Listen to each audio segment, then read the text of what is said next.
அகாயன புத்தகம் 1வது அதிகாரம். The prophet of Haggai, chapter 1. அகாயನ தீர்க்கதரிசனம் 1வது அதிகாரம். ಎರಡನೇ ವಚನದಿಂದ ಓದಿಕೊಳ್ಳೋಣ. ಹಗ್ಗಾಯನ ಪ್ರವಾದನೆಯ ಗ್ರಂಥ 1ನೇ ಅಧ್ಯಾಯ 2ನೇ ವಚನದಿಂದ ಓದಿಕೊಳ್ಳೋಣ. அகாய தீர்க்கதரிசன புத்தகம் 1வது அதிகாரம் 2வது வசனத்திலிருந்து வாசித்துக் கொள்ளலாம். ಸೇನಾಧೀಶ್ವರಾದ ಯೆಹೋವನು ಇಂತೆನ್ನುತ್ತಾನೆ, ಯೆಹೋವನ ಆಲಯವನ್ನು ಕಟ್ಟುವುದಕ್ಕೆ ಸಮಯವು ಇನ್ನೂ ಬಂದಿಲ್ಲ ಎಂದು ಈ ಜನರು ಅಂದುಕೊಳ್ಳುತ್ತಾರಲ್ಲ. ಯೆಹೋವನ ಪ್ರವಾದಿಯಾದ ಅಗಾಯನ ಮೂಲಕ ಈ ವಾಕ್ಯವನ್ನು ತಿಳಿಸಿದನು.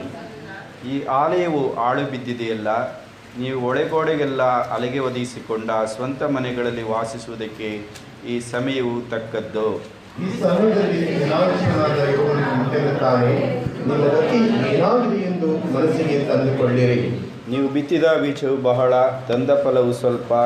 ತಿನ್ನುತ್ತೀರಿ ತೃಪ್ತಿಯಾಗದು, ಕುಡಿಯುತ್ತೀರಿ ಆನಂದವಾಗದು, ಒದೆಯುತ್ತೀರಿ ಬೆಚ್ಚಗಾಗದು. ಸಂಬಳಗಾರನು ಸಂಬಳ ಹಾಕುವ ಚೀಲವು ತೂತಿನದು. ಸೇನಾಧೀಶ್ವರನಾದ ಯೆಹೋವನು ಇಂತೆನ್ನುತ್ತಾನೆ, ನಿಮಗತಿ ಏನಾಗಿದೆ ಎಂದು ಮನಸ್ಸಿಗೆ ತಂದುಕೊಳ್ಳಿರಿ. ಮಲೆನಾಡಿಗೆ ಹೋಗಿ ಮರವನ್ನು ತಂದು ನನ್ನ ಆಲಯವನ್ನು ಕಟ್ಟಿರಿ. ನಾನು ಅದಕ್ಕೆ ಮೆಚ್ಚಿ ನನ್ನ ಪ್ರಭಾವವನ್ನು ಅಲ್ಲಿ ಪ್ರಕಾಶಗೊಳಿಸುವೆನು. ಇದು ಯೆಹೋವನ ನುಡಿ. ನೀವು ಬಹು ಬೆಳೆಯನ್ನು ನಿರೀಕ್ಷಿಸಿದ್ದೀರಿ, ಸ್ವಲ್ಪ ಮಾತ್ರ ಸಿಕ್ಕಿದ್ದು. ನೀವು ಮನೆಗೆ ತೆಗೆದುಕೊಂಡಾಗ ನಾನು ಅದರ ಮೇಲೆ ಉಸಿರು ಬಿಟ್ಟೆನು. ಸೇನಾಧೀಶ್ವರನಾದ ಯೆಹೋವನು ಇಂತೆನ್ನುತ್ತಾನೆ, ಇದಕ್ಕೆಲ್ಲ ಕಾರಣವೇನು? ನನ್ನ ಆಹಾರವು ಹಾಳು ಬಿದ್ದಿದೆ. ನಿಮ್ಮಲ್ಲಿ ಪ್ರತಿಯೊಬ್ಬನು ತನ್ನ ಮನೆಯ ಕೆಲಸಕ್ಕೆ ತವಕ ಪಡುತ್ತಿದ್ದಾನೆ. ಇದೇ ಕಾರಣ. 10ನೇ ವಚನ. ನಿಮ್ಮ ನಿಮಿತ್ತವೇ ಆಕಾಶವು ಇಬ್ಬನಿಯನ್ನು ತಡೆದು ಬಿಟ್ಟಿದೆ, ಭೂಮಿಯು ತನ್ನ ಫಲವನ್ನು ನಿಲ್ಲಿಸಿಬಿಟ್ಟಿದೆ. ದೇಶ, ಬೆಟ್ಟ, ಧಾನ್ಯ, ದ್ರಾಕ್ಷಾರಸ, ಎಣ್ಣೆಯ, ಭೂಮಿಯ ಉತ್ಪತ್ತಿ, ಮನುಷ್ಯ, ಪಶು, ನಾನಾ ಕೈಗೊಳ್ಳ ಇವುಗಳೆಲ್ಲ ಆಳು ದೇಶಕ್ಕೆ ತಂದಿದ್ದೇನೆ. ಪ್ರಾರ್ಥನೆ ಮಾಡೋಣ. ಜೀವಿಕದ ಭೂಪರಲೋಕಗಳ ಒಡೆಯನಾದ ನಮ್ಮ ಪರಲೋಕ ತಂದೆಯಾದಂಥ ದೇವರೇ, ಭೂಮಿ ಆಕಾಶಗಳ ಒಡೆಯನೇ, ಹೌದು ಸ್ವಾಮಿ ದೇವ, ನೀನು ಸದಾಕಾಲ ಜೀವಿಸುವಂಥ ದೇವರಾಗಿದ್ದಿ, ಮಾರ್ಪಡದಂಥ ದೇವರು. ನಿನ್ನ ವಾಕ್ಯಗಳು ಮಾರ್ಪಡದು ಸ್ವಾಮಿ. ಪ್ರತಿ ದಿವಸ ದೇವ ನಮ್ಮೊಟ್ಟಿಗೆ ಮಾತನಾಡುವಂಥ ದೇವರಾಗಿದ್ದಿ. ದೇವರೇ ನಿನಗೆ ಸ್ತೋತ್ರ. ನಾನು ನುಡಿದಂಥ ವಾಕ್ಯದಿಂದ ನೀವು ಶುದ್ಧರಾಗಿದ್ದೀರಿ ಎಂಬುದಾಗಿ ಹೇಳಿದ್ದಿ. ನಿನ್ನ ವಾಕ್ಯದಿಂದ ನಮ್ಮ ಜೀವಿತವನ್ನು ಶುದ್ಧೀಕರಿಸು. ಪರಿಶುದ್ಧಾತ್ಮ ದೇವರು ತಾನೇ ಯಾವ ಉದ್ದೇಶದಿಂದ ಈ ವಾಕ್ಯಗಳನ್ನ ಬರೆದಿದ್ದಾನೋ ಉದ್ದೇಶಕ್ಕನುಸಾರವಾಗಿ ನಮ್ಮ ಹೃದಯದಲ್ಲಿ ಮಾತನಾಡು ದೇವ. ನೀನು ಮಾತನಾಡಿದರೆ ಜೀವ ಸ್ವಾಮಿ, ನಾವು ಮಾತನಾಡಿದರೆ ಮರಣಕರ್ತನೆ. ಮನುಷ್ಯನ ಮಾತುಗಳು ಬೇಡ ಸ್ವಾಮಿ. ಪರಿಶುದ್ಧಾತ್ಮ ದೇವರು ತಾನೇ ಪ್ರತಿಯೊಬ್ಬರ ಹೃದಯದಲ್ಲಿ ದೇವ ನಮ್ಮ ಹೃದಯಕ್ಕನುಸಾರವಾಗಿ ಉದಯ ಕಾಲದಲ್ಲಿ ಮಾತನಾಡು. ಜೀವಸ್ವರೂಪನಾದಂಥ ದೇವರೇ, ನಿನ್ನ ಸ್ವರ ನಾವು ಕೇಳಿಸಿಕೊಳ್ಳುವಂತೆ, ನಿನ್ನ ವಾಕ್ಯಕ್ಕೆ ನಾವು ವಿಧೇಯತೆ ತೋರಿಸುವಂತೆ ನಿನ್ನ ಆತ್ಮನ ಸಹಾಯ ನಮಗೆ ಅನುಗ್ರಹಿಸಿಕೊಡು. ನಿನ್ನ ದಾಸನನ್ನು, ನನ್ನನ್ನು, ವಾಕ್ಯ ಕೇಳುವಂಥ ಪ್ರತಿಯೊಬ್ಬರನ್ನು, ಸುತ್ತಮುತ್ತಲಿರುವ ಜನರನ್ನು ನಿನ್ನ ಆತ್ಮನಿಗೆ ಒಪ್ಪಿಸಿಕೊಟ್ಟು ನಿನ್ನ ಆತ್ಮನಿಂದ ನಡೆಸು. ಈ ಹೊಸ ವರ್ಷದಲ್ಲಿ ಸ್ವಾಮಿ ಒಂದು ನೂತನ ಕಾರ್ಯ ಸಭೆಯಲ್ಲಿ ತಂದೆಯೇ ನೀನು ಉಂಟು ಮಾಡು. ನನ್ನಲ್ಲೂ ಸಹ ದೇವರೇ ನೀನು ಉಂಟು ಮಾಡು. ನಿನ್ನ ಬರೋಣಕ್ಕೆ ನಮ್ಮನ್ನು ಸಿದ್ಧಗೊಳಿಸು. ಯೇಸುವಿನಲ್ಲಿ ಪ್ರಾರ್ಥಿಸಿದ್ದೇವೆ ನಮ್ಮ ತಂದೆಯೇ, ಆಮೀನ್. ಈ ದಿವಸ ವರ್ಷದ ಮೊದಲನೆಯ ಭಾನುವಾರವಾಗಿದೆ. இந்த வாரம் வருடத்தின் முதலாவது ஞாயிற்றுக்கிழமையாக இருக்கிறது. First resurrection day of the year. இந்த வருடத்தின் முதலாவது உயிர்த்தெழுந்த நாள். ಕಳೆದ ವರ್ಷ ಪ್ರತಿ ವಾರ ದೇವರು ನಮ್ಮೊಟ್ಟಿಗೆ ಮಾತನಾಡಿದ್ದಾನೆ. ಕಳೆದ வருடத்திலே தேவன் ஒவ்வொரு வாரமும் தேவன் நம்மோடு பேசி வந்தார். ನಾವು ಎಷ್ಟು ಮಟ್ಟಿಗೆ ದೇವರ ವಾಕ್ಯವನ್ನು ಅಳವಡಿಸಿಕೊಂಡವೋ ನಮಗೆ ತಿಳಿಯದು. நாம் எவ்வளவாக தேவனுடைய வார்த்தையை நம்முடைய வாழ்க்கையில நாம் சீர்படுத்திக் கொண்டோமோ நமக்கு தெரியாது. ಕರ್ತನ ಬರೋಣದವರೆಗೂ ದೇವರು ಬಿಡದೆ ನಮ್ಮೊಟ್ಟಿಗೆ ಮಾತನಾಡುವ ಆತನಾಗಿದ್ದಾನೆ. ಕರ್ತನುடைய வருகை வரைக்கும் தேவன் நம்மோடு விடாமல் ஓய்வில்லாமல் பேசிக் கொண்டவராக இருக்கிறார். ಈ ದಿವಸವೂ ಸಹ ದೇವರು ನಮ್ಮೊಟ್ಟಿಗೆ ಮಾತನಾಡುತ್ತಾನೆ. இந்த நாளிலும் கூட தேவன் நம்மோடு பேசிக் கொண்டிருக்கிறார். ಇವತ್ತಿನ ವಿಷಯವೇನೆಂದರೆ, இன்றைய ஒரு காரியம் என்னவென்றால், ನಮ್ಮ ಜೀವಿತದಲ್ಲಿ ದೇವರಿಗೆ ಪ್ರಥಮ ಸ್ಥಾನವನ್ನು ನಾವು ಕೊಡಬೇಕು. நம்முடைய வாழ்க்கையிலே தேவனுக்கு நாம் முதலாம் ஸ்தானத்தை நாம் கொடுக்க வேண்டும். ಅದು ನಮ್ಮ ತೀರ್ಮಾನವಾಗಿರಬೇಕು. அது நம்முடைய தீர்மானமாக இருக்க வேண்டும். God must be first in our place. கர்த்தர் நம்முடைய வாழ்க்கையிலே முன்னுரிமையை முன்னதாக இருக்க ನಮ್ಮ வேண்டும். ಜೀವಿತದಲ್ಲಿ ದೇವರಿಗೆ ಮಾತ್ರವೇ ಪ್ರಥಮ ಸ್ಥಾನ ಕೊಡಬೇಕು. நம்முடைய வாழ்க்கையிலே தேவனுக்கு மட்டும் தான் முதலாம் ஸ்தானத்தை நம்முடைய வாழ்க்கையிலே கொடுக்க வேண்டும். ಅದು ಇವತ್ತಿನ ಸಂದೇಶವಾಗಿರುವಂತದ್ದಾಗಿದೆ. அது இன்றைய செய்தியாக இருக்கிறது. ಯಾವುದೋ ಒಂದು ಸಭೆಯಲ್ಲಿ ಇದು ஒரு ಸಭೆಯಲ್ಲಿ ಸಮಯವನ್ನ ಯಾವ ರೀತಿಯಾಗಿ ಉಪಯೋಗಿಸಬೇಕೆಂಬುದಾಗಿ, ಸಮಯத்தை எப்படியாக பயன்படுத்திக் வேண்டும் என்பதாக ಒಬ್ಬ ಸೇವಕರು ಒಂದು ಸೆಮಿನಾರ್ ಅನ್ನ ನಡೆಸುತ್ತಾ ಇದ್ದರು. ஒரு ஊழியர் ஒரு செமினாரை நடத்தி கொண்டிருந்தார். How to manage the time. எப்படியாக சமய சமயத்தை பயன்படுத்துவது, ಸಮಯವನ್ನ ಹೇಗೆ ಉಪಯೋಗಿಸುವುದು, சமயத்தை எப்படி பயன்படுத்துவது, ಅವರು ಅದಕ್ಕೆ ಒಂದು ಉದಾಹರಣೆಯನ್ನ ಕೊಡ್ತಾ ಇದ್ದಾರೆ. அவர் அதுக்கு ஒரு உதாரணத்தை கொடுத்தார். ಅವರು ಒಂದು ದೊಡ್ಡ ಜಾರ್ ಅಂತಂದ್ರೆ ಒಂದು ಪಾತ್ರೆಯನ್ನ ತೆಗೆದುಕೊಂಡು அவர் பெரிய ஒரு பாத்திரத்தை எடுத்து ಆ ಜಾರ್ನಲ್ಲಿ ದಪ್ಪ ದಪ್ಪವಾದಂತ ಕಲ್ಲುಗಳನ್ನ ಹಾಕಿದರು. அந்த பாத்திரத்திலே பெரியதான கற்களை போட்டார். ಆ ಪಾತ್ರೆಯನ್ನ ಮತ್ತೆ ಅಳ್ಳಾಡಿಸಿ மறுபடியும் அந்த பாத்திரத்தை அசைத்து ಆ ಪಾತ್ರೆ ತುಂಬುವಷ್ಟು ಆ ದಪ್ಪ ದಪ್ಪ ಕಲ್ಲುಗಳಿಂದ ಕಂಠದ ಮಟ್ಟಿಗೂ ತುಂಬಿದರು. அந்த பாத்திரத்திலே இன்னும் நிரப்பி பெரிய கற்களை அசைத்து நிரப்பினார். ಈಗ ಆ ಜನರನ್ನ ಕೇಳಿದರು, இப்பொழுது ಜನங்களை பார்த்து கேட்டார், ಈ ಪಾತ್ರೆಯಲ್ಲಿ ಇನ್ನೂ ಸ್ಥಳ ಇದೆಯಾ ಅಂತ ಕೇಳಿದ್ರು. இந்த பாத்திரத்திலே இன்னும் இடம் இருக்கிறதா என்று கேட்டார். ಆಗ ಅವರು ಇಲ್ಲ ಎಂಬುದಾಗಿ ಹೇಳಿದರು. சிலர் சொன்னார்கள் இல்லை என்பதாக.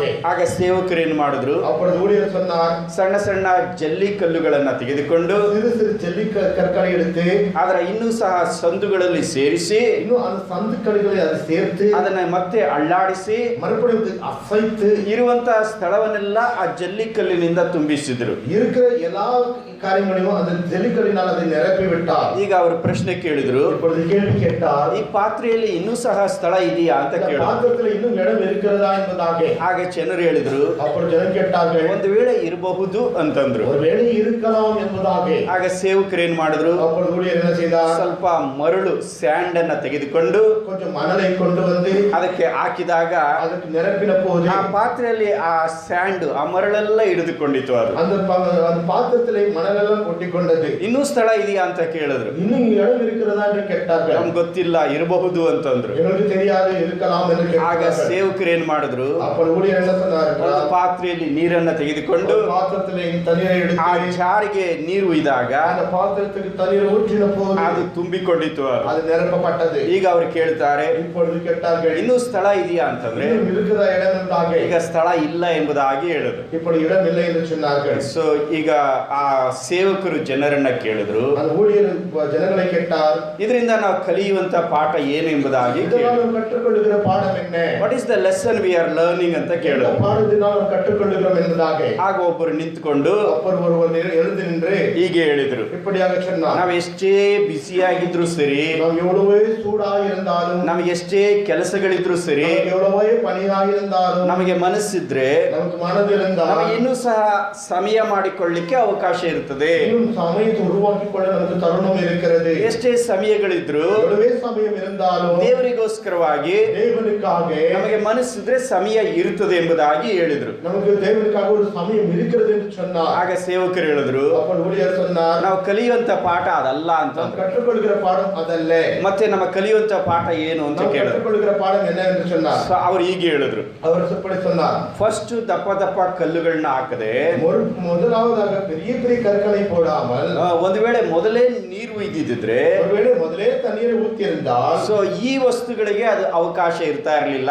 இந்த காரியங்களுக்கு அது ஒரு காரியம் கிடைத்திருக்காது. ಮೊದಲು ದಪ್ಪ ದಪ್ಪ ಕಲ್ಲುಗಳನ್ನ ಹಾಕಿದ್ರಿಂದ முதலாவதாக பெரிய கற்களை நிரப்பினதால் ಜಲ್ಲಿ ಕಲ್ಲುಗಳಿಗೆ ಸ್ವಲ್ಪ ಸ್ಥಳ ಸಿಕ್ಕಿತ್ತು. ಅಲ್ಲ, அது ஜல்லிக்கல்லுகளுக்கு நிலம் ಜಲ್ಲಿಕಲ್ಲು ಹಾಕಿದ ಮೇಲೆ அந்த ஜல்லிக்கல் போட்ட பின்பு ಅದಕ್ಕೆ ಮುಂಚೆ ಏನಾದ್ರೂ ಮರಳು ಹಾಕಿದ್ರೆ அதுக்கு முன்பதாக மணலை சேர்த்திருந்தால் ಜಲ್ಲಿಕಲ್ಲುಗಳಿಗೆ ಸ್ಥಳ ಇರ್ತಾ ಇರಲಿಲ್ಲ. ஜல்லிக்கல்லுக்கு இடம் கிடைத்திருக்காது. ಒಂದು ವೇಳೆ ಫಸ್ಟ್ ಟೈಮ್ ನೀರು ಹಾಕಿದ್ರೆ முதலாவது தண்ணீர் ஊற்றியிருந்தால் ಆ ಮರಳಿಗೆ ಮರಳು ಹಾಕ್ಲಿಕ್ಕೆ ಸ್ಥಳ ಇರ್ತಾ ಇರಲಿಲ್ಲ. அந்த மணலுக்கு மணல் போட ಅಂದ್ರೆ முடியாது. ಕಲಿಯುವಂತಹ ಪಾಠ ಏನಂತಂದ್ರೆ, கற்றுக்கொள்கிற பாடம் என்னவென்றால் ಯಾವುದು ಫಸ್ಟ್ ಹಾಕ್ಬೇಕು எதை முதலிட வைக்க வேண்டும் ಅದನ್ನ ಫಸ್ಟ್ ಹಾಕ್ಬೇಕು அது ನಾವು. முதலிடத்தில் வைக்க ಯಾವ್ದು வேண்டும். ಸೆಕೆಂಡ್ ಹಾಕ್ಬೇಕು இரண்டாம் தளத்தில் வைக்க ಅದನ್ನ வேண்டும். ಸೆಕೆಂಡ್ ಹಾಕ್ಬೇಕು ನಾವು. இரண்டாம் தளத்தில் வைக்க ಯಾವ್ದು வேண்டும். ಥರ್ಡ್ ಹಾಕ್ಬೇಕು மூன்றாம் தளத்தில் வைக்க வேண்டும். ಅದನ್ನ ಥರ್ಡ್ ಹಾಕ್ಬೇಕು ನಾವು. மூன்றாம் தளத்தில் So வைக்க ಅಂದ್ರೆ வேண்டும். ಕಲಿಯುವಂತ ಪಾಠ ಏನಂತಂದ್ರೆ, கற்றுக்கொள்கிற பாடம் என்னவென்றால் ಜೀವಿತದಲ್ಲಿ ಯಾವುದು ಮೊದಲಿರಬೇಕು வாழ்க்கையிலே இது முதலாக இருக்க வேண்டும். ಅದು ಮೊದಲು ಇರುವುದಾದ್ರೆ அது முதலாக இருந்தால் ಬೇರೆ ವಿಷಯಗಳಿಗೆ ಸಮಯ ಇರ್ತದೆ, வேறொரு காரியத்துக்கு சமயம் இருக்கு. ಬೇರೆ ವಿಷಯಗಳಿಗೆ ಅವಕಾಶ ಇರ್ತದೆ. வேறொரு காரியங்களுக்கு தருணம் இருக்கும். ಸೊ ಮೊದಲು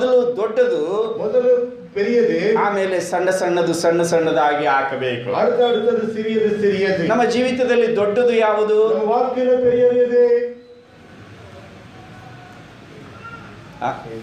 ನಿಮ್ ಜೀವಿತದಲ್ಲಿ ಅತಿ ದೊಡ್ಡದು ಯಾವುದು? நம்முடைய வாழ்க்கையில் மிகவும் உயர்ந்தது எது?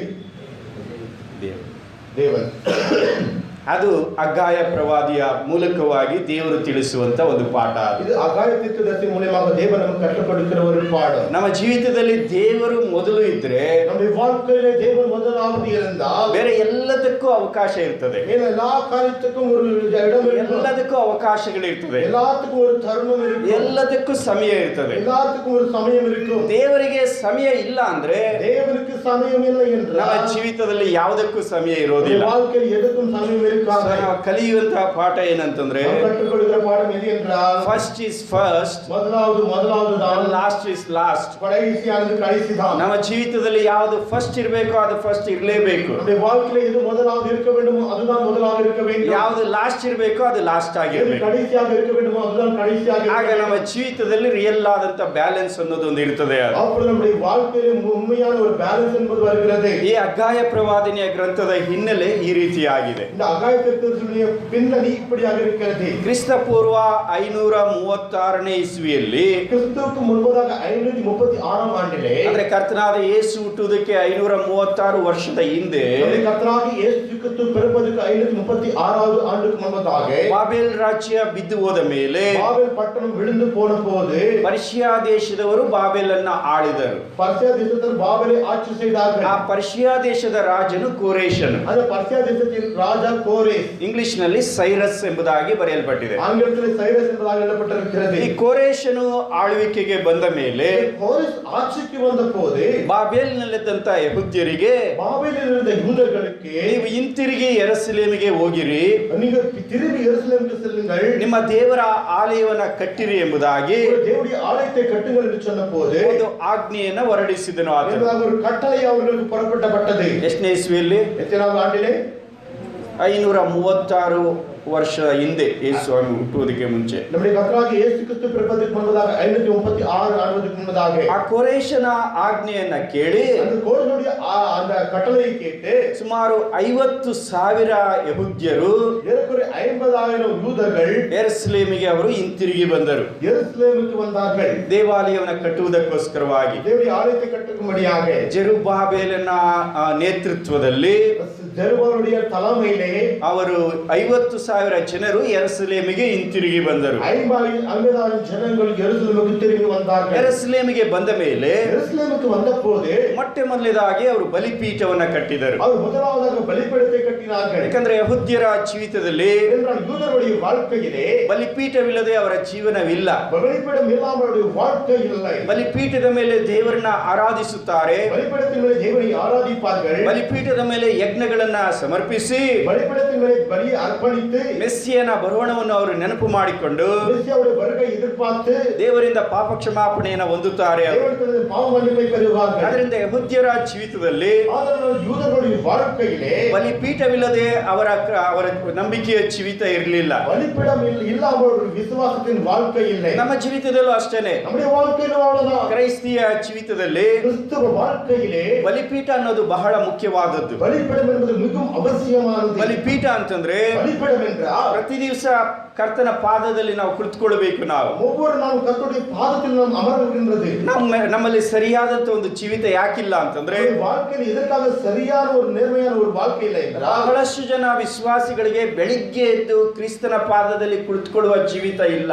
ಅನೇಕ ವಿಶ್ವಾಸಕ್ಕೆ ಕಾಲ எழுந்து கர்த்தருடைய சமூகத்தில் அமர்கின்ற ஒரு வாழ்க்கை இல்லை. ಮಾತ್ರವಲ್ಲ, ಕುಟುಂಬ ಪ್ರಾರ್ಥನೆಗಳಿಲ್ಲ. அதில்லாமல் குடும்ப ஜெபமும் இல்லை. ಇದರಿಂದ ಕುಟುಂಬಗಳಲ್ಲಿ ಸಮಾಧಾನ ಇಲ್ಲ. ஆதலால் குடும்பத்தில் சமாதானம் இல்லை. ನೀವು ಏನೇ ಹೇಳ್ಬೋದು, நீங்கள் என்னவே சொல்லலாம், ನೀವು ಏನೇ ಪ್ಲಾನ್ ಮಾಡಬಹುದು, என்னவே நீங்கள் திட்டம் வைக்கலாம். ದೇವರಿಗೊಂದು ನಿಯಮ ಇದೆ. தேவனுக்கு ஒரு நியமம் ಆ இருக்கிறது. ನಿಯಮನ ನಾವು ಪಾಲಿಸದೆ ಹೋದ್ರೆ அந்த நியமத்தை நாம் பின்பற்றாமல் போனால் ನಮ್ಮ ಕುಟುಂಬಗಳು ಸರಿಯಾಗಿರ್ಲಿಕ್ಕೆ ಸಾಧ್ಯನೇ ಇಲ್ಲ. நம்முடைய குடும்பமானது சீராಗಿ இருக்க முடியாது. ಪಾಸ್ಟರ್ ಹತ್ರ ಬೇಕಾದ್ರೆ ನೀವು ಸಲಹೆ ಕೇಳ್ರಿ, எந்த போதகர்களிடத்துல போய் ஆலோசனை கேளுங்க. ಎಂತ ದೊಡ್ಡ ದೊಡ್ಡ ಮೀಟಿಂಗ್ಗಳನ್ನ ನೀವು ಅಟೆಂಡ್ ಮಾಡ್ರಿ. பெரிய பெரிய கூட்டத்தை நீங்கள் சந்தித்து பாருங்கள். ಬೆಳಿಗ್ಗೆ ಎದ್ದು ಕ್ರಿಸ್ತನ ಪಾದದಲ್ಲಿ ಕುಳಿತುಕೊಳ್ಳುವ ಜೀವಿತ ನಿಮ್ಗೆ ಇಲ್ಲ ಅಂದ್ರೆ, காலை எழுந்து கர்த்தருடைய பாதத்தில் அமர்கின்ற வாழ்க்கை இல்லை என்றால், ಕುಟುಂಬ ಪ್ರಾರ್ಥನೆ ಇಲ್ಲ ಅಂದ್ರೆ, குடும்ப ஜெபம் இல்லை என்றால் ನಮ್ಮ ಕ್ರೈಸ್ತಿಯ ಜೀವಿತ ಸರಿಯಾಗಿರ್ಲಿಕ್ಕೆ ಸಾಧ್ಯನೇ ಇಲ್ಲ. நம்ம கிறிஸ்துவுடைய வாழ்க்கை சரியா இருக்க முடியாத ಇನ್ನ காரியம். 10 ವರ್ಷ ಹೋದ್ರು ಇದೇ ಸಂದೇಶನೇ. இன்னும் 10 வருடமானாலும் இதே